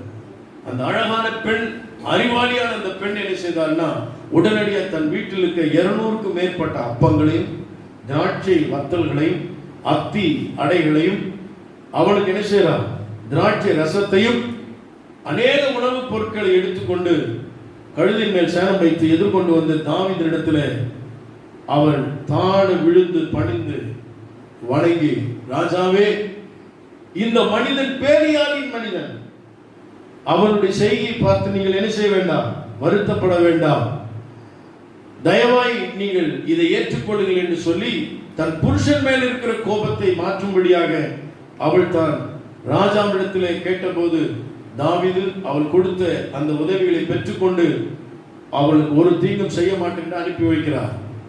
நடந்தது தெரியுமா? தாவீது மனசுல வருத்தப்பட்டார். நான் சொல்றேன், நீங்க யாரையும் சாதாரண நினைக்கக்கூடாது. தாவீது தேவனுடைய மகன், அவனுக்கு தேவை இருக்கிறது, அவன் விடாய்த்து கஷ்டத்தோடு இருக்கிறான், அவன் உதவி நாடி வந்திருக்கிறான். அவனை உதவி செய்யல கூட பரவாயில்ல, அவன் அற்பமா பேசிட்டான் அந்த மனுஷன். நடந்தது என்ன தெரியுமா? இவன் மனைவி இந்த உதவியெல்லாம் செய்து அடுத்த நாள் அவன் குடித்து வெறித்திருக்கிறான். அடுத்த நாள் போதை தெளிந்த உடனே இந்த காரியங்களை சொல்றாங்க. உனக்கு பொல்லாப்பு செய்ய தாவீது வந்தார், ஆனால் அதை நான் தடுத்து நிறுத்தினேன் என்று அவளுடைய மனைவி சொன்ன போது பைபிள் சொல்ல, அவனுடைய இருதயம் கல்லாக உறைந்து போய்விட்டது. இருதயம் எப்படி ஆச்சுங்க? அப்படியே நின்று போச்சு. என்ன பண்ண முடியல, பேச முடியல, எதையும் செயல்படுத்த முடியல. 10 நாட்கள் அவன் அப்படியே இருந்து செத்து போனான். கோமா ஸ்டேஜுக்கு போயிட்டான். எதனால தெரியுமா? எதனாலமா? நன்மை செய்ய திராணி இருந்த போதும் அதை செய்யத்தக்கவர்களுக்கு செய்யாமல் போனதினாலே நாபாலுடைய நிலைமை பரிதாபமாக முடிந்தது. அல்லேலூயா, ஹல்லேலூயா. கர்த்தர் நமக்கு ஆசீர்வாதத்தை கொடுத்திருக்கிறார், வாழ்வை கொடுத்திருக்கிறார். நன்மை செய்வதற்கு ஒரு வாய்ப்பை கொடுக்கும் பொழுது நீங்கள் செய்து விடுங்கள். நீங்கள் அதில் ஆராய்ச்சி பண்ண வேண்டாம், அதில் நீங்கள் நியாயம் தீர்க்க வேண்டாம். எனக்கு அருமையான தேவனுடைய பிள்ளைகளே, இதை நாபால் செய்யாமல் போனதினாலே அவன் வாழ்க்கை முடிந்து போனது. அதன் பின்பு தாவீது அவன் மரித்து போனான் என்று கேள்விப்பட்ட பின்பு அதன் பின்பு அபிகாயில் என்கிற அவனுடைய மனைவி தனக்கு சொந்தமாக்கி கொண்டார். இது சரித்திரம். இந்த சரித்திரத்தில் பரிசுத்தர் நமக்கு என்ன சொல்லி வைத்திருக்கிறார்? நன்மை செய்யும்படி உன்னை கர்த்தர் இந்த பூமியில் ஆஸ்தியும் நன்மையும் தாளந்துகளையும் மேன்மையான வாழ்வை கொடுத்திருக்கும் பொழுது நீ அதை செய்யணும். இந்த லாக்டவுன்ல நம்முடைய சபையில நிறைய பிள்ளைங்க இந்த காரியங்களை செஞ்சாங்க. சபையிலே இருந்து சபைக்கே செய்தோம், சபையிலிருந்து மற்ற கிராமங்களுக்கு செய்தோம், மற்றவர்களுக்கு செய்தோம். இந்த காரியங்கள்ல கர்த்தர் நம்மை பயன்படுத்தினார். நன்மை செய்கிறதுல நம்ம சோர்ந்தே போகக்கூடாதுங்க. நீங்க செஞ்சுட்டே இருங்க. அதெல்லாம் ஃபிக்ஸட்ல போட்டு வைக்கிறார் ஆண்டவர். ஒரு நாள் அதனுடைய பலன் உங்களுக்கு வரும். அல்லேலூயா. ஆகவே நாபால் செய்த இந்த காரியம் அவனுடைய வாழ்க்கையில் மிகப்பெரிய ஒரு வேதனை கொண்டு வந்தது. காரணம், அவனுடைய குணம் ஒரு முரட்டு குணமா இருந்தது, பிடிவாத குணமா இருந்தது. உதவி செய்யணும் என்கிற மனப்பான் அவனிடத்துல இல்லை. அவன் யார் தெரியுங்களா? காலேப் வழியாய் வந்த அந்த வம்சத்தை தோன்றிய ஒரு மனுஷன் தான். ஆனால் அவனுக்கு இந்த இரக்க குணம் இல்லை. அப்படியானால் என்ன? அவன் இஸ்ரவேல் வம்சத்தை சேர்ந்தவன், அந்த பக்தியின் வழியில வந்தவன் தான். ஆனால் செல்வம் வரும்போது செருக்கு வந்து விடுகிறது, செழிப்பு வரும்போது அவளுக்கு செருக்கு வந்து விடுகிறது. ஆனால் செய்ய வேண்டிய நன்மையை செய்யாமல் போகிறார்கள். இன்னைக்கு நான் கூட உங்களுக்கு சொல்லுகிறேன், நீங்க கஷ்டப்படும் போதெல்லாம் உதவி செய்ய ஐயோ ஆசையா இருக்குது, நான் செய்வேன் 1000 முறை சொல்லுவீங்க. தயவு செய்து அதை நிறுத்திடுங்க. உங்களுக்கு கர்த்தர் எத்தனையோ உதவிகளை செஞ்சிருக்கிறார், நீங்க அதை இன்னும் செய்யுங்க. நீங்க அதை செஞ்சு பாருங்க, அதை செஞ்சு பாருங்க. உண்மை உள்ள மனிதன் பரிபூர்ண ஆசீர்வாதத்தை பெறுவான். ஆகவே அருமையான தேவனுடைய பிள்ளைகளை, நன்மை செய்யுங்கள். நீங்கள் செய்யும் பொழுது அதற்கான பலனை பெற்றுக்கொள்ள. இரண்டாவது ஒரு நபர் இப்படி நன்மை செய்ய வாய்ப்பு இருந்த போதும் அதை தவறிவிட்ட இன்னொரு நபரை சொல்கிறேன். ஆதியாகமத்தின் புத்தகம் 40ஆம் அதிகாரம் 1-23 வசனங்களை வாசிக்கும் பொழுது, அங்கே யோசேப்பு எகிப்து நாட்டுக்கு கொண்டு செல்லப்பட்டு தன் சகோதரர்களால் பகைக்கப்பட்ட எகிப்து நாட்டில் விற்கப்பட்டு எகிப்து நாட்டின் அதிகாரி வீட்டிலே பணி செய்த போது அவன் மேல் பழி சுமத்தப்பட்டு அவன் சிறைக்கு கொண்டு செல்லப்படுகிறான். சிறையில் வைக்கப்பட்ட யோசேப்புக்கு, எனக்கு அருமையான தேவனுடைய பிள்ளைகளே, அந்த சிறைச்சாலையில கைதிகளாய் வந்த 2 பேர் அங்க சந்திக்கிறார். ஒருவன் அந்த பார்வோன் ராஜாவுக்கு பான பாத்திரக்காரன், ரசம் ஊத்தி கொடுக்கிறவன். இன்னொருவன் அவருக்கு அப்பம் சுட்டு கொடுக்கிறவன். ராஜாவிடத்தில் ரொம்ப நெருக்கமான நபர்கள் இவர்கள். ஆகவே அவர்கள் சொல்றாங்க, நீ எபிரேய கைதி, நீ யாரோ ஒரு அந்நியன். ஆனா நாங்க யார் தெரியுமா? நாங்க ராஜாவுக்கு பக்கத்திலே இருந்து சர்வீஸ் பண்ணவங்க, எங்களால் எதையும் சாதிக்க முடியும். கொஞ்சம் பெருமையாவே ஒரு மாதிரி இருந்தாங்க. யோசேப்பை பார்த்தா ஒரு மாதிரி பேசியிருப்பாங்க இல்லையா? பெரிய ரவுடி மாதிரி அவங்க அப்படிலாம் பேசிட்டு ஒரு நாள் திடீர்னு அவங்க சொப்பனம் கண்டாங்க. சொப்பனத்தை சொல்றாங்க. யோசேப் சொல்றான், இதெல்லாம் நான் உங்களுக்கு விளக்கம் சொல்லுவேன். அப்படியா? எங்களுக்கு கொஞ்சம் சொப்பனம் சொல்ல அப்படின்னு. அவருடைய சொப்பனத்தின் விளக்கத்தை சொல்கிறான். ஒருவனுடைய நாள் முடிய போகிறது, அவனுடைய தவறு கண்டுபிடிக்கப்பட்டு மறிக்க போகிறான். இன்னொருவனுடைய வாழ்க்கையில பார்வோன் மீண்டுமாய் அவனுடைய பார்வனிடத்தில் போய் புதிய ரசத்தை அவன் பிடித்து கொடுக்கிற ஒரு காரியத்தை ஒரு விளக்கம் சொல்றார். விளக்கம் அவன் சொன்னா, நீங்க இது சொல்லிட்டீங்கன்னா நான் உங்களை மறக்கவே மாட்டேன், நான் உங்களுக்கு ஹெல்ப் பண்ணுவேன் அப்படின்றான். நிறைய பேர் அப்படிதான் சொல்லுவாங்க. அல்லேலூயா, ஆமென். ஆனால் என்ன செய்தார்கள்? இங்கே எழுதப்பட்டிருக்கிறது, நன்மை செய்வேன் என்று சொன்ன அவர்கள், நன்மை செய்யப்பட்ட நன்மையை பெற்றுக்கொண்ட அவர்கள் யோசேப்புக்கு நன்மை செய்வதை என்ன செஞ்சிட்டாங்க? மறந்து போனார்கள். இப்ப நல்லா கவனிங்க. அப்போ நன்மை செய்வதற்கு இடையூறாய் இருப்பது ஒண்ணு என்னன்னா, பொருள் வந்துட்டாலும் காசு வந்துட்டாலும் பணம் வந்துட்டாலும் முரட்டு குணம் என்ன செய்யறது இல்ல. நான் ஏன் கொடுக்கணும், நான் சம்பாதிச்சேன். இந்த முரட்டாட்டு குணம் நன்மை செய்ய விடாது. அது நாபால் இடத்துல இருந்தது. இரண்டாவது இங்க பார்க்கிறோம், இவங்கிட்ட இருக்கிற ஒரு குணம் என்ன குணங்க? மறதி. சொல்லுங்க, எதை மறந்துடுவாங்க? காலையில சாப்பிடறதுலாம் மறக்க மாட்டாங்க, மதியானம் போய் சாப்பிடணும் அதெல்லாம் மறக்க மாட்டாங்க, நன்றி செஞ்சதை செய்ய மாட்டாங்க. ஆமா சொல்லுவாங்க இல்லையா, என்ன கொஞ்சம் எங்க கை வச்சு நினைச்சு பாருங்க, நெஞ்சில கை வச்சு நினைச்சு பாருங்க. மனிதன் சீக்கிரமாவே மறந்து போவான். அல்லேலூயா. ஆனால் அருமையான தேவ ஜனமே, ஆண்டவர் மறக்க மாட்டார் இல்லையா? உங்களுக்கு எஸ்தர் புத்தகத்தில் ஒரு சம்பவம் உண்டு. இந்த மொர்தெகாய் என்பவன் ராஜாவுக்கு வந்த ஒருத்தர் கொல்லும்படி வந்த போது அந்த ஆபத்திலிருந்து அந்த செய்தியை அறிந்து ராஜாவை காப்பாற்றும்படியான ஒரு உதவி செய்தார். இது டைரியில எழுதிட்டாங்க. அந்த டைரி குறிப்பில் எழுதிட்ட போது ராஜா ஒரு நாள் இரவு அவருக்கு தூக்கம் வரல. அவர் டைரியை கொஞ்சம் புரட்டி பார்த்தா, குறிப்பிட்ட நாளிலே எனக்கு வந்த ஆபத்துல ஒரு மனிதன் காப்பாற்றி இருக்கிறான். ராஜாவுக்கு ஆபத்திலிருந்து காப்பாத்தினா அவங்களுக்கு ஒரு ஹானர் பண்ணணும். நம்ம ராஜா ஏறுற குதிரையில ஏறணும், ராஜ வஸ்திரம் அவனுக்கு போடணும், ராஜ முடி அவனுக்கு தரிப்பிச்சு அவனுக்கு முன்னாடி கூவிக்கிட்டே போனோம், இவர் வாழ்க வாழ்க அப்படின்னு சொல்லி அந்த ஒரு மரியாதை உண்டு. அப்ப ராஜா அந்த டைரி பார்த்துட்டு இது நடந்திருக்குது, அந்த நபருக்கு நீங்க மரியாதை செய்யலன்னா பிரச்சனையே என்னன்னா இவன் மரியாதை கொடுக்கலன்னா அவனுக்கு தூக்குமாற செஞ்சுட்டு இருக்கிறாங்க இல்லையா? ஆமானுக்கு மரியாதை கொடுக்கல, வணக்கம் பண்ணலன்னா ஆமான் அவனை கொல்றதுக்கு ட்ரை பண்றான். நடந்ததுமா எந்த ஆமான் மரியாதையில கொல்ல போனானோ அந்த ஆமானை இவனை உட்கார வச்சு இவன் வாழ்கன்னு சொல்லி இவனுக்கு மரியாதை கொடுத்தான். இதுதான் கர்த்தருடைய செயல். அல்லேலூயா. அருமையான தேவனுடைய ஜனமே கவனியுங்கள், அங்கே ஒரு காரியம் நடந்தது. அந்த செய்தி மறைக்கப்பட்டு போனது. ஆனா கர்த்தர்கிட்ட மறைக்க முடியாது. எல்லா ஃபைலையும் ஆண்டவர் வெளியே எடுத்துருவார். அல்லேலூயா. ஆமென். ஆண்டவர் மறக்க மாட்டார். மனிதர்கள் மறந்து போவார்கள். இந்த பானபாத்திரக்காரன் மறந்து போய்விட்டான். யோசிப்பு யோசித்திருப்பார், ஐயோ உனக்கு விளக்கலாம் சொன்னேன், எவ்வளவு பிரேயர் பண்ணேன், ஆறுதல் சொன்னேன், நன்மை செஞ்சேன். நீங்க சொல்லலாம், நான் உங்களுக்கு சாப்பாடு கொடுத்தேன், பணம் கொடுத்தேன், நகை கொடுத்தேன், ஆபத்துல உதவி செஞ்சேன், மறந்துட்டாங்களே. சோர்ந்து போகாதீங்க தேவஜனமே, நீங்கள் நன்மை செய்யுங்க. அல்லேலூயா. அவர்கள் மறந்து போய்விட்டார்கள். ஆனால் யோசேப்புடைய நினைவுகள் எல்லாம் தேவனை சார்ந்திருந்ததினாலே ஆண்டவர் யோசேப்பை டைரக்டா இன்டர்வியூ. அல்லேலூயா. ஆமென். எந்த டெஸ்டுக்கும் போல இல்லையா, எங்கேயும் போய் சர்டிபிகேட்ல அவர் நிக்கல, நேரா ராஜா கிட்ட போறாரு. ராஜா உடனே செலக்ட் பண்ணிடுறாரு. ராஜாவின் சொற்பனத்திற்கு விளக்கத்தை சொல்லி ராஜாவுடைய அடுத்த ஸ்தானத்திற்கு யோசேப்பு உயர்த்தப்பட்டார். ஆமென். ராஜா சொல்லிட்டார், நான் சிம்மாசனத்தில் மட்டும்தான் அரசன், ஆனால் இந்த ராஜ்யம் முழுமைக்கு நீ தான் ஆளுகை செய்யணும். உன் வார்த்தை என்று ஒருவனுக்கு கையை காலை என்ன செய்யக்கூடாது, அசைக்க கூடாது என்று சொல்லி அவ்வளவு பெரிய அதிகாரத்தை கொடுத்தார். ஏன் தெரியுமா?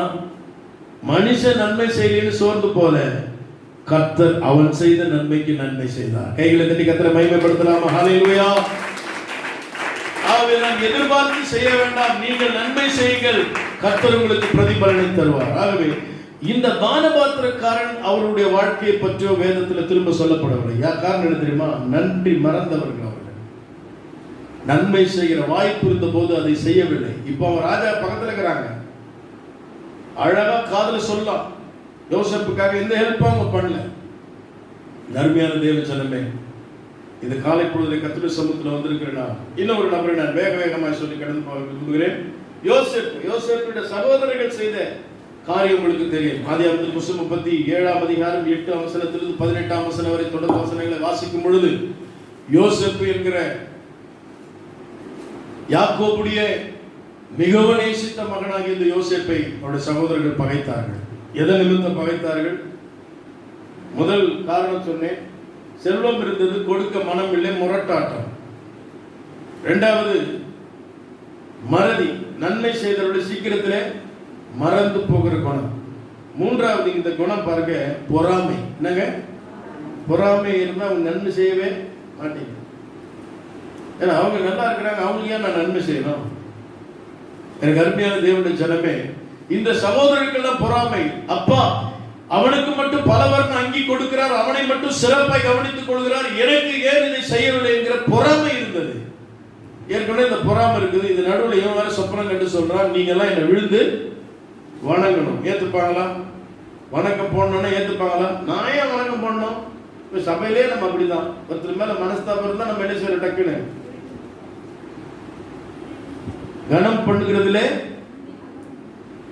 நான் ஏன் முந்திக்கணும்? அவங்க முந்துட்டோம், அவங்க சொன்னாதான் நான் சொல்லுவேன். பைபிள் அப்படி சொல்ல, நாம தான் முதல் சொல்லணும். அல்லேலூயா, அல்லேலூயா. நர்மையான தேவனுடைய பிள்ளைகளே, ஆகவே ஒரு கசப்பு அவர்களுக்குள்ள இருந்தது. ஒரு நாள் அந்த அண்ணன்மார்களுக்கு ஆகாரத்தை கொண்டு வருகிறான். அவனுக்கு ஆகாரம் கொண்டு வராங்க. அந்த நன்றி கூட அவர்களுக்கு இல்லை. அந்த சகோதரன் மேல் கோபம் கொண்டு அவனை கொலை செய்ய திட்டமிட்டார்கள். ஆனால் அங்கு ரூபன், யூதா போன்றவர்கள் அவன் கொலை செய்யாதபடிக்கு தடுத்து நிறுத்தி பெலிஸ்தரிடத்தில் அவனை விற்று போட்டார்கள். இஸ்மவேலிடத்தில் விற்று போட்டார்கள். எகிப்தில் கொண்டு போய் சந்தையில் அவனை விற்று போட்டார்கள். என் அருமையான தேவனுடைய பிள்ளைகளை, ஒரு விற்கப்படும் பொருளை போல அவன் தள்ளப்பட்டான். ஆனால் அதில் தேவனுடைய திட்டம் இருந்தது. அல்லேலூயா. இந்த காலை ஆராதனைக்கு வந்திருக்கிற வாழ்க்கையில இப்படிப்பட்ட சூழ்நிலைகள், பந்தாடுகிற ஒரு சூழ்நிலைகள் வரலாம். எல்லாராலும் புறக்கணிக்கப்பட்ட ஒரு நிலைமை வரலாம். என் அருமையான தேவனுடைய ஜனமே, தேவனுடைய திட்டம், தேவனுடைய சித்தம் யோசேப்புக்குள்ள இருந்தபடினாலே ஆண்டவர் அவனை எகிப்து நாட்டுக்குள்ளே கொண்டு போனார். வேதாகம் சொல்கிறது, முன்னமே தன் தூதனை எகிப்திற்கு அனுப்பினார் என்று யோசேப்பை குறித்து சொல்லப்பட்டிருக்கிறது. அவன் தேவனுடைய தூதுவனாக எகிப்துக்குள்ளே போகிறான். ஏன்? அவன் போனால் தான் எபிரேய குடும்பம் பஞ்ச காலத்திலே காப்பாற்றப்படுவதற்கு முன்னமே அவனை ஆண்டவர் அரேஞ்ச் பண்ணி அனுப்புகிறார். ஆனால் இந்த பாடுகள் நடக்கிறது. வாழ்க்கையில கூட பாடுகள் வரும்போது, போராட்டங்கள் வரும்போது, ஏதோ காட்ஸ் பிளான் இருக்கிறது, தேவனுடைய திட்டம் இதற்குள்ள இருக்கிறது. ஆண்டவர் தன்னுடைய ஆதீனத்தில் அவர் வைத்திருக்கிற திட்டம் இதில் நிறைவேறும் என்று நாம் காத்திருக்க வேண்டும். அருமையான தேவனுடைய பிள்ளைகளை பாருங்கள், அவர்கள் எல்லாரும் பகைத்து அவனுக்கு தீமை செய்தார்கள், நன்மை செய்யவில்லை. ஆகவே வெகு தீமை செய்தார்கள். அதை யோசேப்பு பின்னாடி சொல்றார், நீங்கள் எனக்கு வெகு தீமை செய்த கர்த்தர் அதை நன்மையாய் முடிய பண்ணினார். எனக்கு அருமையான தேவனுடைய பிள்ளைகளை, உங்களுக்கு நன்றாக தெரியும், அந்த சகோதரர்கள் பகைத்தார்கள், ஆனால் யோசேப்பு பகைக்கவில்லை. ஒரு நாள் ஒன்று வந்தது, அதே சொப்பனத்தின்படி அவனை விழுந்து வணங்குகிற காட்சி நடந்தது. அவன் எகிப்து நாட்டில் உயர்த்தப்பட்டிருந்தான். எபிரேய குடும்பத்திற்கு ஆகாரம் இல்லை, தானியம் கொள்ளும்படி சொல்லுகிறார்கள். எனக்கு அருமையான தேவனுடைய பிள்ளை, அங்கே ஒரு அதிகாரியிடத்தில் அவர்கள் கொண்டு செல்லப்படுகிறார்கள். அந்த அதிகாரி வேறு ஒருவருடைய யோசேப்பினிடத்தில் கொண்டு செல்லப்பட்டு அவர்கள் கீழே விழுந்து, ஐயா ராஜா வணக்கம் போடுறாங்க. அறியாமலே அவனை வணங்குறாங்க. அவன்கிட்ட தானியம் கேட்கிறாங்க. அவன் கண்டுபிடித்து விட்டான். அவருடைய ட்ரெஸ்ஸை பார்த்து, அவருடைய மொழியை பார்த்து, இவன் நம்முடைய சகோதரர்கள் எபிரேயர்கள் என்பதை கண்டுபிடித்து அவர்களோடு அவன் நிறைய காரியங்களை பேசுகிறான். அவர்களை அனுப்பி வைத்து அவர்களுடைய சாக்கு மூட்டைகளில் ராஜாவுடைய பாத்திரங்களை அதற்குள்ளே போட்டு விடுகிறான். கொண்டு போய் திரும்ப அவங்களை அரெஸ்ட் பண்ணி கொண்டு வரான். அவங்க கெஞ்சுறாங்க, நாங்க யெகோவா தெய்வத்தை வழிபடுறோங்க, எங்க அப்பா ரொம்ப உண்மையானவர், எங்க தாத்தா ஆபிரகாம்லாம் ரொம்ப உண்மையானவர், எங்க வழி தோன்றல் உங்களுக்கு தெரியாதையா, எங்களை விட்டுருங்க, நாங்க தப்பு செய்ய மாட்டோம். ஆனா யோசேப்புடைய ஏக்கம் தன் சகோதரர்களை திரும்ப பார்க்க வேண்டும் என்று, தனி தனி உட்காருமா, திரும்ப பார்க்க வேண்டும் என்று என்னை கேட்கிற பிரியமான கர்த்தருடைய பிள்ளைகளை, தன் சகோதரரை பார்க்க. நான் சொன்னேன் இல்லையா, நான் இந்த வேதாகம பகுதியை வாசிக்கும் போது நான் அழுதேன். ஏன் தெரியுமா? யோசேப்பு இந்த பாச உணர்வை அடக்கிக் கொள்ள முடியாமல் தன் படுக்கையில் போய் விழுந்து அழுவார். தன் அண்ணன்மார்களை பார்க்கிறோம். ஆனா அவங்க பகைச்சாங்க, அவனுக்குள்ள பகை இல்லை. ஏன்? அவன் தேவனுக்கு பயப்படுகிறவன். அல்லேலூயா. நன்மை செய்வதற்காகவே அவன் படைக்கப்பட்டவன். அவன் வாழ்நாள் முழுவதும் அவனுக்கு தீமையே வந்தாலும் அவன் நன்மை செய்கிறவனாக இருந்தான். தன் சகோதரருக்கு நல்ல விருந்து படைத்தான். தன்னுடைய தம்பியை அழைத்து வர சொன்னான். மீண்டும் தன் தகப்பனை அழைத்து வர சொல்லி இந்த தேசத்துக்குள்ள அவனை சேர்த்துக் கொண்டான். ஆகவே அவன் தீமை செய்தார்கள், ஆனால் அவன் நன்மை செய்தான். இன்றைக்கு இந்த சகோதரெல்லாம் அவனுக்கு செய்த தீமை, அவனை விற்று போட்டார்கள், அவனை அற்பமா எண்ணினார்கள், கொலை செய்யும்படி எண்ணினார்கள். அதுல ஒரு பெரிய ஒரு காரியம் என்னன்னா, இப்போ அவன் விசாரணை நடத்தலாம். சரி, உங்க அப்பாவுக்கு எத்தனை பிள்ளைங்க விசாரிக்கிறான். அப்ப சொல்றாங்க இத்தனை பிள்ளைங்க. இன்னொரு தம்பி அங்க இருக்கான், இன்னொரு ஆள் என்னன்னு கேட்கிறான். அவர் வந்து சிங்க அடிச்சிருச்சிங்க. அப்பா கிட்ட சொன்ன பொய்ய மாத்தி சொல்லாம அவங்க என்ன சொல்றாங்க, அவரை சிங்கம் அடிச்சு கொண்டுடுச்சுங்க. அப்படியா கேட்கிறாரு. அப்புறம் இவரால் அடக்கிக் கொள்ள முடியல. அந்த சிங்கம் அடிச்சுட்டு இல்லைங்களா, அந்த உங்க தம்பி அவன் இங்கதான் இருக்கிறான் அப்படின்ற, இங்க இந்த நாட்டிலே இருக்கிறார் அப்படின்றாங்க. ஆமா, அப்படியே சொல்லிட்டே வரான். கொஞ்சம் கொஞ்சமா கிளைமாக்ஸ் சீன் அப்படியே வந்து சொல்றான். இந்த அறைக்குள்ளதான் இருக்கிறார்ன்றான். இந்த அறையெல்லாம் சுத்தி பாக்குறான். இவன் ராஜா மாதிரி நிக்கிறான். என்னடா அந்த தம்பி மாதிரி அவனா இருக்கிறான், சுத்தி பாக்குறான், யாருமே இல்லை, உங்க முன்னாடி நான் நிக்கிறேன் அப்படின்னு சொல்றான். கொஞ்சம் கொஞ்சமா கொண்டு வந்து அந்த உண்மையை சொல்லுகிறார். அப்பதான் யோசேப்பை அவளை கட்டி கொண்டு அழுதான். ஆனா அவங்களுக்கு பயம். அவங்க எதுக்கு அழுதாங்க தெரியுமா? எங்களுக்கு ஏதாவது செஞ்சிடாத ஐயா, பெரிய அதிகாரி ஆயிட்டீங்க, கர்த்தர் எது சொல்றாரோ அதுதான் நடக்கும். அல்லேலூயா, ஆமென். பிறர் அவனை வணங்கும்படி கர்த்தர் அவனை வைத்தார். தேவனுடைய திட்டம் அது. எனக்கு அருமையான தேவ ஜனமே, காரணம் என்னங்க? இதுல காரணம் என்ன? தாவீது வர வர அவன் விருத்தி அடைகிறான். சவுலுடைய சந்ததி வர வர என்ன செய்துங்க? அழிந்து போக. அவன் ஒரு சந்ததி அழிகிறது, ஒரு சந்ததி வளர்கிறது. தேவன் எதிர்பார்க்கிற வாழ்க்கை நம்மிடத்தில் இருக்குமானா நம்முடைய வளர்ச்சியை யாராலும் கெடுக்க முடியாது. அல்லேலூயா. அவன் தேவனுடைய இருதயத்துக்கு ஏற்றவனாய் ஆண்டவர் எதை விரும்புகிறாரோ அப்படி வாழ்ந்தான். இந்த யோசேப்பை பாருங்கள், தீமை செய்கிறவனுக்கு என்னதான் செஞ்சான்? நன்மையே செஞ்சான்.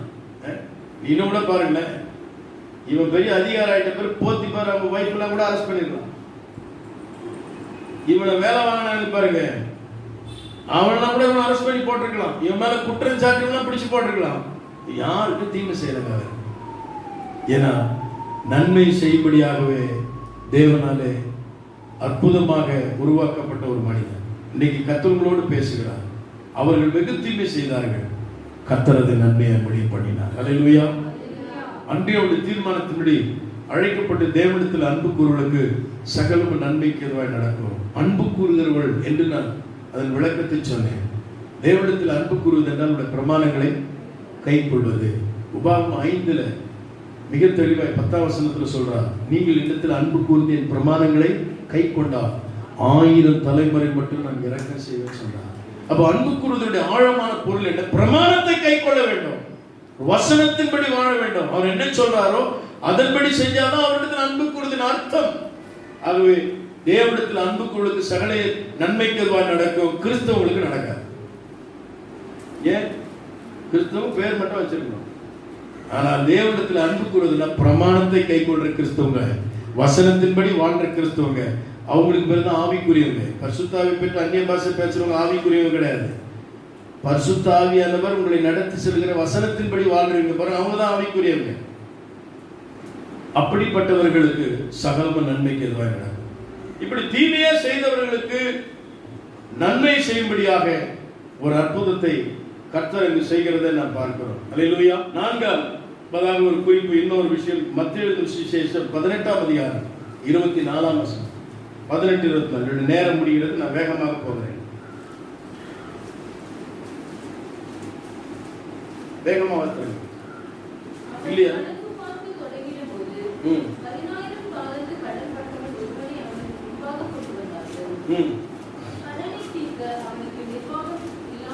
நான் நிறைய விஷயங்கள் நிறைய படிக்க சொல்றதுல நானே உங்களுக்கு அப்படியே அந்த சம்பவங்கள் அப்படியே நான் சொல்லிடுறேன். உங்களுக்கு தெரியும், 10,000 கடன் பட்டிருந்தான் வெள்ளி ஒருவன். அந்த ராஜா அவனை அழைத்து அந்த கடனை அடைக்கும்படி கேட்கிறான். அவன் அதை அடைப்பதற்கான நிர்வாகம் இடத்தில் இல்லை என்று ராஜா இடத்தில் கெஞ்சி மன்றாடுகிறான். அப்பொழுது ராஜா அவனுடைய முழு கடனையும் என்ன செய்து விடுகிறார்? மன்னித்து விடுகிறார். மன்னிச்சிடறாருங்க. பின்னாடி கட்டணும் கூட சொல்ல, தவணை பொருள் கட்டணும் கூட சொல்ல, மன்னிச்சிடறார்.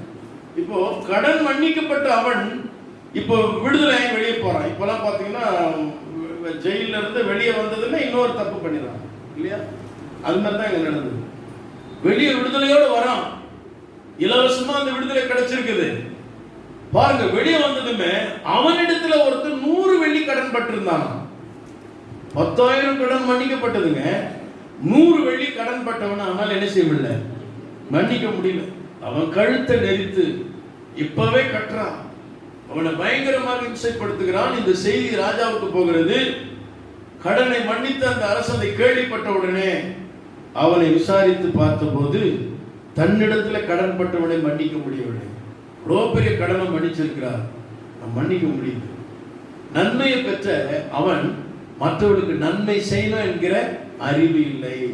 அப்ப விட்ட என்ன குணம்? இரக்கமற்ற குணம். சொல்லுங்க, என்ன குணம்?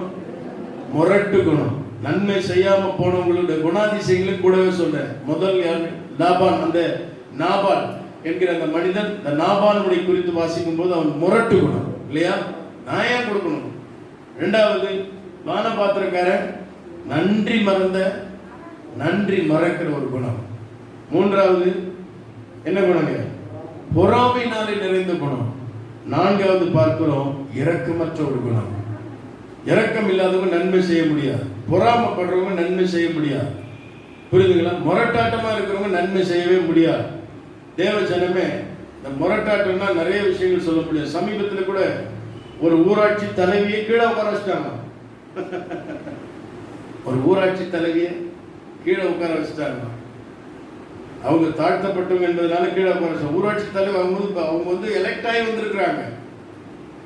அதுல என்ன இருக்குது? அவங்களோட பொசிஷன்ல உட்கார வைக்க வேண்டியதானே. ஒரு முரட்டு குணம், நம்ம தான் முன்னாடி இருக்கணும். அப்போ இந்த மாதிரி குணாதிசயங்கள் இருக்கும்போது நன்மை செய்யவே முடியாது. இதை நம்ம தேசத்துல பார்க்கிறோம், சமுதாயத்துல இதை பார்க்கிறோம். அப்போ கிறிஸ்துவம் நமக்கு என்ன சொல்லி கொடுக்குதுன்னா, நன்மை செய்வதற்கு இந்த குணாதிசயம் மாறணும். இந்த மாற்றங்கள் வந்தால்தான் நன்மை செய்ய முடியும். ஆகவே அருமையான தேவனுடைய பிள்ளைகள், இரக்கமற்ற குணம். அவனுக்கு மன்னிப்பு பெற்றவனா 10,000 மன்னிப்பு பெற்றவன் 100 வெள்ளியை மன்னிக்க முடியாத ஒரு இரக்கமற்றவனாய் காணப்பட்டான். எனக்கு அருமையான தேவனுடைய பிள்ளைகளே, ஆகவே அவனை மறுபடியும் கொண்டு போய் எங்க பண்ணிட்டாங்க? ஜெயிலில் கொண்டு போய் போட்டாங்க. அல்லேலூயா, அல்லேலூயா. எனக்கு அருமையான தேவனுடைய பிள்ளைகளே, இந்த வாழ்க்கையில அநேக விஷயங்களை நாம் கற்றுக்கொள்ள வேண்டும்.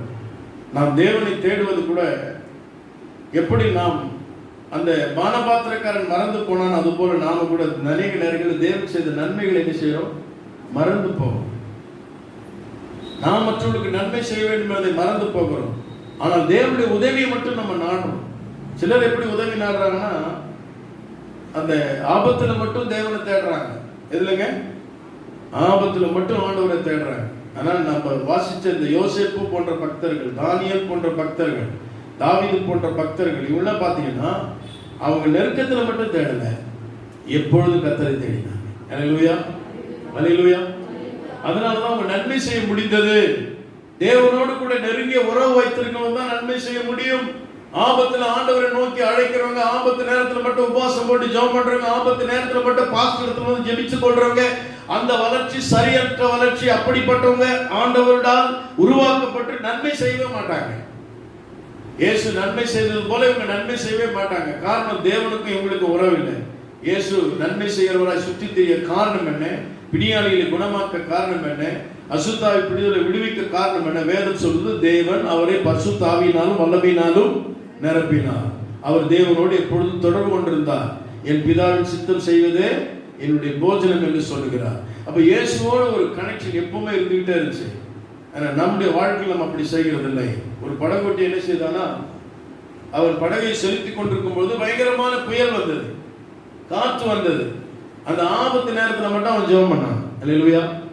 பாட்டுக்கு, ஆபத்தில் அவரை நான் நோக்கி கூப்பிடும் வேளையிலும் என்னை தப்புவித்தே முற்றம் ரட்சிப்பாரே என் ஆத்துமனேசரவர், என்னை தப்புவித்தே முற்றும் ரட்சிப்பாரே என் ஆத்துமனேசரவர்.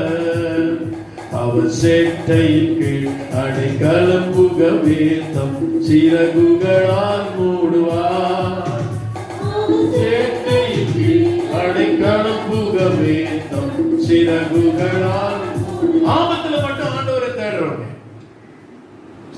அப்ப அவன் சொன்னான், எப்ப பார்த்தாலும் ஆபத்து வந்தா மட்டும் ஆண்டவர் கூப்பிடுவாங்க. இந்த மாதிரி பயங்கர புயல் காத்து வந்துட்டா மட்டும் அந்த படகுல இருந்து ஒரு ஜெபம் பண்ணுவாங்க. இல்லையா? எங்ககிட்ட எங்க பிரதர்லாம் இருக்கிறாங்க, அவங்க அப்படி கிடையாது இல்லையா? எப்பவுமே ஜெபிக்கிற பிள்ளைங்க. ஆபத்துல மட்டும் சிலர் கூப்பிடுவாங்க, மற்ற நேரங்கள் ஆண்டவர் விட்டுருவாங்க. பானபாத்திரக்காரனை போல நன்றி இல்லாதவர்கள், 10,000 கடன் மன்னிப்பு பெற்று மறுபடியும் மற்றவர்களை மன்னிப்புக்கு மனமற்றவர்கள், இப்படிப்பட்ட குணமுடையவர்கள். பாருங்க, அவன் என்ன தெரியுமா ஜெபம் பண்ணா? அப்படி கேட்டான், ஆண்டவரே இந்த ஒரு முறை மட்டும் என்னை காப்பாற்றி விடும். நான் இனிமேல் பல ஆண்டுகள் உங்களுக்கு என்ன செய்ய மாட்டேன், தொந்தரவு பண்ண மாட்டேன். மறுபடியும் உங்ககிட்ட வந்து எங்களுக்கு உதவி செய்ய நான் கேட்க மாட்டேன். இந்த ஒரு முறை மட்டும் உதவி செஞ்சுன்னு சொல்லி கெஞ்சினான். அல்லேலூயா. சிலர் எப்படி ஆண்டவர் வச்சுக்கிறாங்கன்னா, பாராஷூட் மாதிரி வச்சுக்கிறாங்க. பாராஷூட் தெரியுங்களா? பாராஷூட் எதுக்குங்க? விமானத்துல போயிருக்கிறோம், விமானத்துல விபத்து வந்துடுது, அப்ப நீங்க தப்பித்து கொள்ளணும் சொல்றாங்க. எல்லாரும் என்ன செய்யுங்க? அந்த பாராஷூட் என்ன செய்யுங்க? அதை உபயோகப்படுத்துங்க, அதை மாட்டிக்க சொல்லுவாங்க இல்லையா? ஒரு கதை ஒன்று படித்தேன். ஒரு அப்படிதான் எல்லாரும் பாராஷூட் எடுத்து மாட்டிக்கினாங்க. ஒருத்தருக்கு வந்து பாராஷூட் மாதிரி ஸ்கூல் பேக் இருக்கும். ஸ்கூல் பேக் எடுத்துன்னு கீழே குதிச்சிட்டாங்க. அவர் யாரான்னு பார்த்தா ஒருத்தர் சயின்டிஸ்ட், ஒருத்தர் டாக்டர் அப்படி சொல்லுவாங்க. அதில் யாருன்னா அரசியல்வாதி குதிச்சுட்டாரு. டக்குன்னு ஒரு பேக் எடுத்து மாட்டி. ஆகவே இந்த பேராஷூட் வந்து அது ஒரு இடத்துல வைக்கப்பட்டிருக்கும், அது அங்கேயே தான் இருக்கும். எப்பதான் யூஸ் ஆகுங்க? ஆண்டவர் கூட அப்படிதான் வச்சுக்கிறோம். ஆண்டவர் நீங்க பேராஷூட், எனக்கு ஆபத்து வரும்போது என்ன செய்யறேன், உங்களை நான் யூஸ் பண்ணிக்கிறேன், அதுக்கப்புறம் வரவே மாட்டேன். ஏப்பா என்ன என்னை தேடவில்லையே, எனக்கு நன்மை செய்யவில்லையே, என் ஊழியத்தை நீ தாங்கவில்லையே, ஊழியத்தில் இணைந்து ஜெபிக்கவில்லையே, கர்த்தருக்கு கொடுக்கவில்லையே, அந்த நெளிந்து போன மக்களை நீ சந்திக்கவில்லையே, அவங்களுக்கு ஆறுதல் சொல்லவில்லையே. ஆண்டவர் நிறைய காரியங்கள் நம்மகிட்ட கேட்பார். நமக்கு நன்மை செய்வது நம்மிடத்துல இல்லை, விருப்பம் மட்டும் இருக்கிறது. பாஸ்டர் எத்தனை வருஷமா? 20 வருஷமா சொல்லிட்டு இருக்கோம், செய்வதோ இல்லை. தேவஜனமே, ஆனால் உங்களுக்குள்ள அந்த செய்தியை உண்டு பண்ணுகிற தேவன் உங்களுக்குள்ள வருகிறார். அல்லேலூயா. ஆண்டவர் நீங்க பேராஷூட் மாதிரி யூஸ் பண்ணாதீங்க, அவர் எப்போதும் பயன்படுத்துங்க. அல்லேலூயா. எப்பொழுதும் அவரிடத்தில் நெருங்கி உறவாடுங்க. அந்த உறவு தான் உங்களை நன்மை செய்வர்களாய் மாற்றும். அல்லேலூயா. தேவனிடத்திலிருந்து அந்த உறவு எப்பொழுது குறைகிறதோ அப்போதெல்லாம் நம்முடைய வாழ்க்கை வேறு விதமாய் மாறிவிடும். அல்லேலூயா, அல்லேலூயா, அல்லேலூயா. இப்போ இந்த உறவு எப்படி இருக்கணும்னா, இன்னொரு சம்பவத்தை நான் சொல்றேங்க. இந்த உறவு எப்படி இருக்குன்னு சொன்னா, ஒரு பாட்டி என்ன செய்வாங்கன்னா, அவர்கள் தன் வீட்டுக்கு ஒரு இளம் தம்பதி அங்க வருவாங்க. அவங்களுக்கு வந்து இவங்க காப்பி போட்டு கொடுப்பாங்க. அப்போ அந்த பாட்டி காப்பி போடும்போது தான் இந்த இளம் தம்பதி கவனித்து அவங்க சொன்னதை நான் உங்களுக்கு சொல்றேன். அந்த பாட்டி என்ன செய்யமா, கூட்டு அந்த தாத்தாவை இந்த காப்பி பாட்டில் திறந்து கொடுக்க சொல்லுவாங்க, காப்பி டப்பா. அப்போ அவர் திறந்து கொடுப்பாராம். அவர் மீசெல்லாம் வச்சிருப்பார், அப்படியே திறந்து கொடுப்பாரு. அப்போ ஒரு நாள் அந்த இளம் தம்பதி கேட்டாங்கன்னா, ஆமா நீ எப்ப பார்த்தாலும் இந்த தாத்தாவே திறந்து கொடுக்க சொல்றீங்க, திறக்கிறதுக்கு வந்து நாங்க ஓப்பனர் ஒன்று என்ன செய்யறோம், ஒன்று வாங்கி வந்து தரோம், இதை வச்சு நீங்க ஈஸியா திறந்துடலாம் அப்படின்னு ஒன்று வாங்கி கொடுத்தாங்க. அவங்க அதெல்லாம் தூக்கி தூரம் போட்டு தாத்தா கிட்டே கொண்டு போய் டப்பா கொடுத்தாங்க. அப்போ அவங்களுக்கு கேட்டு, ஏன் தாத்தாவை திறக்க வைக்கிறீங்க? சொன்னா அவர் அது திறக்கும் போது அவருக்குள்ள ஒரு எண்ணம் வருமா, இல்லையா, என் மனைவி என்ன செய்யறாங்க,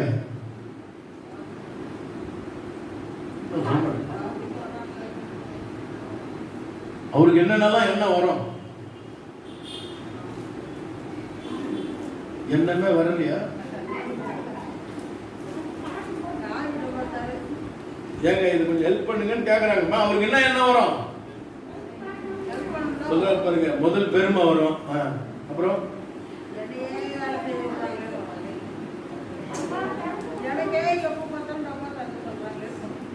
நீங்க வந்து இந்த கதையை என்ன புரிஞ்சுக்கலன்னு நினைக்கிறேன். காப்பி டப்பாவை அவங்க திறந்து சொல்லி தராங்க, அவர் திறந்து கொடுத்த பிறகு தான் அவங்க காப்பி போடுறாங்க. இது வழக்கமா நடக்குது. ஏன் அவரை திறக்க விடுறாங்க? அவங்களே அந்த பாட்டி சொல்லுவாங்க, விளக்க நான் பிறகு சொல்றேன், நீங்க என்ன யோசிக்கிறீங்க சொல்லுங்க.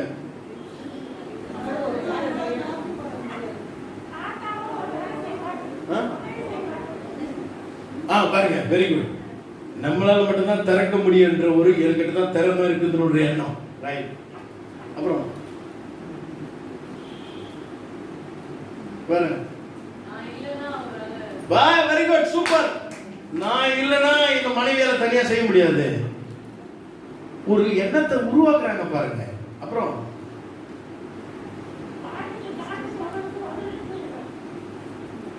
பாட்டிக்கு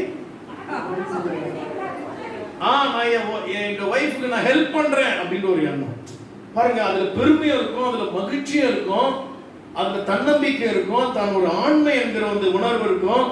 தன்னை வந்து தன் மனைவி எனக்கு எவ்வளவு முக்கியத்துவம் கொடுக்குறாங்க ஒரு எண்ணம் இருக்கும்.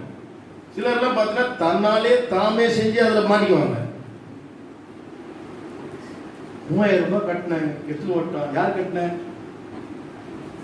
யாரும் கட்டினா வந்து சீட்டு கட்டினா, டிவி தரணும், அது தரணும், கணவன் கட்டவே சேர்த்துல கேட்கறது இல்லை. ஆனால் இந்த பாட்டி பாருங்க, அந்த பாட்டி சொல்றாங்க அந்த இளம் தம்பதி கிட்ட, நான் ஏன் அவரை திறக்க சொல்றேன்னா, நான் அவரை சார்ந்து இருக்கிறேன், அவர் ஒரு ஆண் மகன், எனக்கு அவர் உதவி செய்கிறார் இந்த எண்ணம். ஒருத்தரை டிஃபெண்ட் பண்ணி வாழ்ந்து பாருங்க. இந்த விஷயங்களை அந்த பாட்டி கத்து வச்சுக்கிறாங்க. அவங்க என்ன தெரியுமா சொன்னாங்க, இந்த டப்பா நான் ஈஸியா தந்துடுவேன், ஆனா நான் அவரை திறக்க வைக்கிறேன். அல்லேலூயா, அல்லேலூயா. ஏன் தெரியுமா, அவருக்குன்னு ஒரு முதலிடம் கொடுக்கிறேன். வீட்டுல யாராவது பத்திரிக்கை வைக்க வராங்க, யாரோ ஒருத்தர் ஒரு செய்ய வராங்க, நீங்க யாரை கூப்பிடுங்க? சொல்லுவா இருமா, புதுமண தம்பதியை கேட்கிறேன் நானு. யார் கூப்பிடலாம்? எங்க வீட்டுக்காரர் வரட்டங்க, அவர் வந்த பேரு அவர்கிட்ட கொடுக்கலாம் அப்படின்னு சொல்லலாம். சரிதாங்களா? இப்ப இந்த மெத்தடை நீங்க ஃபாலோ பண்ணணும். இதை நான் ஏன் எப்படி சொல்றேன்னா, ஆண்டவருக்கு நமக்கு இப்படிதான் உறவு இருக்கணும். அவர் இல்லாம நம்ம கிடையாது. பாட்டு மட்டும் ஈஸியா பாடுறோம், நீர் இல்லாத நாள் எல்லாம் நாளாகுமா அப்படி பாட்டு 4வது வீட்டுல போய் கதை பேசிட்டு வரக்கூடாது. அவரோடு தான் அவர் என்ன விரும்புகிறாரோ, அவர் என்ன செய்ய விரும்புகிறாரோ, அவரை முன்னாடி நிறுத்தாம எதையுமே செய்யக்கூடாது. நீங்க அந்த உறவோடு நீங்க வாழ்ந்து பாருங்க, கர்த்தர் உங்களை நன்மை செய்ய வைப்பார். உங்க வாழ்க்கையில வருகிற தீமையெல்லாம் நன்மையா மாறும். நீங்க நன்மையின் பாத்திரமா மாறுவீங்க. அப்புறம் நேற்று தினத்துல கூட நான் இந்த லீடர்ஸ் மீட்டிங்ல சொன்னேன், ஒரு அருமையான சம்பவத்தை சொல்லி சொன்னேன். தேவனுடைய சித்தத்திற்குள்ள நம்ம இங்க வர வேண்டும். நம் விருப்பப்படி நிறைய காரியங்களை செய்யறோம், அது ஆண்டவருக்கு சித்தம் தானா என்கிற அந்த இடத்துக்குள்ள நம்ம வரணும். தேவ ஜனமே, அங்கே சொல்ற நன்மையும் செய்கை நம்மளை உண்டு பண்ணுகிற தேவனோடு நாம் உறவை வைத்துக் கொள்வோமானால் அவரு தான் மூடிய திறக்கணும், அவரு தான் ஒவ்வொரு நாளும் செய்யணும். ஏன்னா அவருக்கு இந்த பங்களிப்பு இருக்கிறது. அவர் என்னுடைய கணவர் எனக்கு உதவி செய்கிறவராக இருக்கிறார். அவருக்கு தாத்தாவா மீசையெல்லாம் மூடிக்கிட்ட திறப்பார். அவருக்கு வருது இல்லையா, தம்பி சொன்ன மாதிரி. அப்படிப்பட்ட சில காரியங்களை தேவனுக்கு நம்ம கொடுத்து பாருங்களேன், கர்த்தர் உங்க கூட இருப்பார். உங்க வாழ்க்கையில நன்மை நடக்கும். நீங்க நன்மை செய்வதா இருப்பீங்க. தீமையெல்லாம் கர்த்தர் நன்மையா மாத்திருவாரு. ஆண்டவரை நம்ம எப்படி யூஸ் பண்றோம்? அதனாலதான் யோசேப்பால சகிக்க முடிந்தது, தாவீதால மன்னிக்க முடிந்தது. அருமையான தேவனுடைய பிள்ளை, தேவனோடு கூட தொடர்பு வைத்திருந்த தேவ பிள்ளைகளோட வாழ்க்கையெல்லாம் கர்த்தர் செயல்பட்டார். இந்த காலை ஆராதனை வந்திருக்கிற நாம இந்த வசனங்களை கவனிப்போம். நன்மை செய்ய தவறியவர்களை நான் சொன்னேன். நன்மை செய்து சில நன்மை அடைந்தவர்களை பேசுவதற்கு நேரம் கூட இன்னொரு நாளைக்கு நான் அதை பேசுறேன். நன்மை செய்ய வாய்ப்பு இருந்த போது அதை விட்டுட்டாங்க. நீங்க மறக்கவே கூடாது, நீதிமொழிகள் 3:27 மறக்க கூடாது. நன்மை செய்ய திராணி இருக்கும் பொழுது அதை செய்யத்தக்கவர்களுக்கு செய்யாமல் இராதே. அதுக்கு தான் கர்த்தர் வச்சிருக்கிறார். அல்லேலூயா, அல்லேலூயா, அல்லேலூயா. நன்மை செய்வோம், ஏற்ற காலத்தில் இருப்போம். நாம் எழுப்பின ஒரு பாடலை பாடும்போது கர்த்தருக்காக காணிக்கை செய்வோம். இயேசுவுக்காக ஒவ்வொரு நாளும் வாழணும் என்ற பாடலை நம்ம பாடும்போது கர்த்தருக்காக நாம் காணிக்கை செய்வோம். இயேசுவுக்காக ஒவ்வொரு நாளும் வாழணும், தேவ சித்தமே அறிந்து சொற்படி கேட்டு நடக்கணும். இயேசுவுக்காக ஒவ்வொரு நாளும் வாழணும், தேவ சித்தமே அறிந்து சொற்படி கேட்டு நடக்கணும். சுயங்களெல்லாம் ஒவ்வொரு நாளும் சாகணும், சுயங்களெல்லாம் ஒவ்வொரு நாளும் சாகணும். தேவ அன்பிலே நிலைத்து வாழணும், வாழணும். இயேசுவுக்காக ஒவ்வொரு நாளும் வாழணும், தேவ சித்தமே அறிந்து சொற்படி கேட்டு நடக்கணும். இயேசுவுக்காக ஒவ்வொரு நாளும் வாழணும், தேவ சித்தமே அறிந்து சொற்படி கேட்டு நடக்கணும். நாம் ஜெபிக்கலாம். கர்த்தர் இந்த காலவெளியில இந்த ஆராதனை மூலம் நம்மோடு கூட இடைப்பட்டுக் கொண்டிருக்கிறார். பாடல் ஆராதனை நேரங்களிலும் அதை தொடர்ந்து தேவனுடைய வார்த்தை மூலமா நம்மோடு பேசிக்கொண்டே இருக்கிறார். நன்மை செய்ய வேண்டிய விருப்பம் எனக்குள் இருக்கிறது, நன்மை செய்வதோ என்னிடத்தில் இல்லை. ஆனால் நன்மைகளை செய்ய தூண்டுகிறவர், தோன்றுகிறவர், உங்களை செய்ய வைப்பவர் தேவன். ஆகவே அந்த நன்மைகளை நமக்குள்ளே நடப்பிக்கிற தேவன் உங்கள் வாழ்க்கையிலே நன்மையான அந்த காரியங்களை நடப்பிப்பதற்கு உங்களை பயிற்றுவித்துக் கொண்டிருக்கிறார். நன்மை செய்ய திராணி இருக்கும்போது அதை செய்ய தகாமல் போனவர்களை குறித்து நாம் வாசித்தோம். இந்த நாபான் என்ற மனிதன், அவளுக்கு திராணி இருந்தது, அதை செய்ய முடியவில்லை. பானபாத்திரக்காரனுக்கு வாய்ப்பு இருந்தது, ஆனால் அதை சொல்ல மறந்து போனான். 10,000 கடன்பட்ட அந்த மனிதன் தன்னிடத்தில் கடன்பட்டவனுக்கு நன்றி செய்யாதபடி, அவனுக்கு நன்மை செய்யாதபடி அவன் இரக்கமற்றவனாய் மாறி போனான். என்னை கேட்கிற பிரியமான தேவனுடைய பிள்ளைகளே, யோசேப்புடைய சகோதரர்கள் தன்னுடைய சகோதரனுக்கு நன்மை செய்யாமல் தீமையே செய்தார்கள். ஆகவே அவருடைய நிலைமையெல்லாம் பார்க்கிறோம். அவர்களை பற்றி இன்னைக்கு மேன்மையாக பேசப்படவில்லை. அதை செய்ய முடியாமல் போருடைய நிலைமையை பாருங்கள். ஆனால் நன்மை செய்த யோசேப்பை பாருங்கள். நன்மை செய்த தாவீதை பாருங்கள். மீண்டும் தன்னுடைய சிங்காசனத்தில் அவனை அமர வைத்தார். குறிப்பாக முதல் காரியத்தை நாம் தியானித்தோம். அந்த கர்மேலிலே ஆடு முடி கத்திரிக்கிற இந்த நாபானிடம் மனிதனுடைய நிலைமை பாருங்கள். அவன் இருதயம் நின்று போனது, உறைந்து போனது, சீக்கிரத்தில் மரித்து போனான். அம்மா, நன்மை செய்வதற்கு வாய்ப்பு கொடுக்கப்பட்டது, நீ நன்மை செய்யலையா? இன்னைக்கு கர்த்தரிடத்தில் ஒப்பு கொடு. கர்த்தருடைய நன்மை செய்ய வைப்பார். தீமைக்கு தீமை செய்யாதிருக்க பாருங்கள். தீமை செய்கிறவர்களுக்கு நன்மை செய்யுங்கள் என்று கர்த்தருடைய வேதம் நமக்கு சொல்லிக் கொடுக்கிறது. ஆண்டவரே, இன்னைக்கு நான் இதுவரைக்கும் நான் நன்மை செய்யவில்லை. இந்த நாளிலிருந்து நான் எல்லா காரியத்திலும், எந்த நேரத்திலும், எந்த சூழ்நிலையிலும் நான் பிறருக்கு நன்மை செய்கிற மகனாய் மகளாய் நான் விட்டுக் கொடுக்கிறேன். சின்ன சின்ன விஷயமானாலும், எப்பேற்பட்ட காரியமானாலும் நான் நன்மை செய்கிறவராகவே நான் வாழ்வதற்கு என்னை விட்டுக் கொடுக்கிறேன். நன்மை செய்கிறதுனால் இனி சோர்ந்து போகவே மாட்டேன். நல்லதுக்கு காலமில்லை என்று நான் சொல்ல மாட்டேன். நான் வாழ்நாள் முழுவதும் நன்மை செய்ய ஒப்புக் கொடுக்கிறேன் என்று சொல்கிறவர்கள் கொஞ்ச நேரம் கர்த்தரை நோக்கி நம்ம ஜெபிக்கலாம். எல்லாரும், கர்த்தாவே, எனக்கு அந்த கிருபையை தாரும் ஆண்டவரே. இதுவரைக்கும் நான் நன்மை செய்யவில்லை.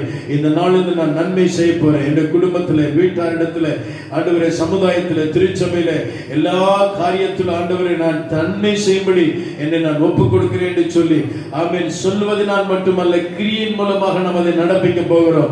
ஆமென். கர்த்தர் உங்கள் வாழ்க்கையில் ஒரு புதிய துவக்கத்தை உண்டு பண்ண போகிறார். புதிய துவக்கத்தை உண்டு பண்ண போகிறார். நீங்கள் தீமைக்கு தீமை செய்து கொண்டிருந்தீர்கள். சகோதரி, கர்த்தர் உன்னை பார்த்து சொல்கிறார். சகோதரன் உன்னை பார்த்து சொல்கிறார், நீங்கள் அதற்கு மாறாக நீங்கள் நன்மை செய்ய பழகுங்கள். ஹல்லேலூயா. உங்களுக்கு எதிராக எப்பேற்பட்ட தீங்கு வந்தாலும் கர்த்தர் அதை நன்மையாகவே முடிய பண்ணுவார்.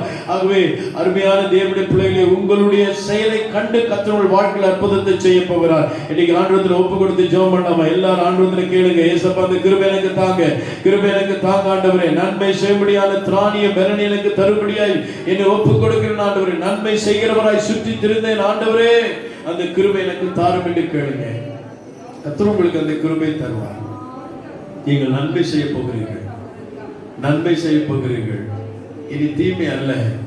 கர்த்தர் உங்கள் பலனை பெருக செய்ய போகிறார். கர்த்தர் உங்கள் பலனை பெருக செய்ய போகிறார். கர்த்தர் உங்கள் திறனை கொடுக்கும் போது அதை செய்யுங்க, தாழ்த்தி போடாதீங்க. ஆமென், ஹல்லேலூயா. வாய்ப்புகள் உனக்கு வரும்.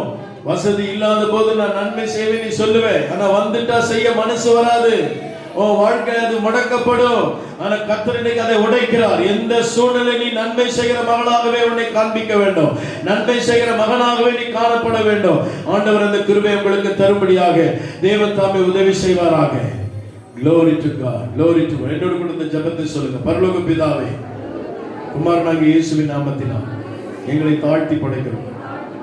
நன்மை செய்ய திராணி இருந்தபோது அதை செய்யத்தக்கவர்களுக்கு செய்யாமல் போன அநேகரை நாங்கள் பார்த்தோம். எங்கள் வாழ்க்கையில நாங்கள் அப்படி இராதபடி ஆண்டவரே, எந்த காலத்திலும் என் சூழ்நிலையிலும் நாங்கள் நன்மை செய்கிறவர்களாக இருக்க எங்களுக்கு உதவி செய்யுங்க. எங்களை முற்றிலுமாய் படைக்கிறோம் ஆண்டவரே. நீங்க அப்படி செய்ய போவதற்காக ஸ்தோத்திரம். நன்மை செய்வதில் நாங்கள் சோர்ந்து போகாதிருந்தால் ஏற்ற காலத்திலே அறுப்போம் என்று வாக்கு கொடுத்திருக்கிறேன். அந்த நல்ல அறுவடை நீர் எங்களுக்கு தருகிறதற்காக உமக்கு ஸ்தோத்திரம். எல்லா மேன்மை உங்களுக்கு சேரட்டும். இயேசுவின் நாமத்தில் பிதாவே, ஆமென். அன்பான கர்த்தருடைய ஜெபத்தை கேட்டிருக்கிறார். புதிதாக இந்த பிள்ளைகள் காணிக்க பெற்ற அளித்த மக்கள் யாவரையும் கர்த்தர் ஆசீர்வதிப்பாராக. தேவ கிருபை நம்ம ஒருவரோடு கூட இருக்க நம்ம எல்லாரும் கரங்களை தட்டி கர்த்தரை நோக்கி ஸ்தோத்திரம் சொல்லலாமா? ஸ்தோத்திரம், ஸ்தோத்திரம், ஸ்தோத்திரம். சோர்ந்து போகாமல் நன்மை செய்வோம், விதைப்போம், நல்ல அறுவடையை பெறுவோம். கர்த்தர் நம்மோடு கூட இருப்பாராக. நம்ம யாரும் சொல்லுங்க, என் ஆத்துமாவே கர்த்தரை ஸ்தோத்திரி, முழுமே பரிசுத்த நாமத்தை ஸ்தோத்திரி. என் ஆத்துமாவே கர்த்தரை ஸ்தோத்திரி, அவர் செய்த சகல உபகாரங்களை மறவாதே. ஆமென். நம்முடைய கர்த்தராகிய இயேசு கிறிஸ்துவின் கிருபை, பிதாவாகிய தேவனுடைய அன்பும் பரிசுத்த ஆவியானவரின் இணைப்பும் வழிநடத்தலும் சமாதானம் மீண்டும் என்று சதா நாட்களும் நம் அனைவரோடு கூட என்றும் நிலைத்திருப்பதாக. ஆமென். ஹalleluya hallelujah hallelujah hallelujah hallelujah hallelujah hallelujah hallelujah hallelujah hallelujah hallelujah amen hallelujah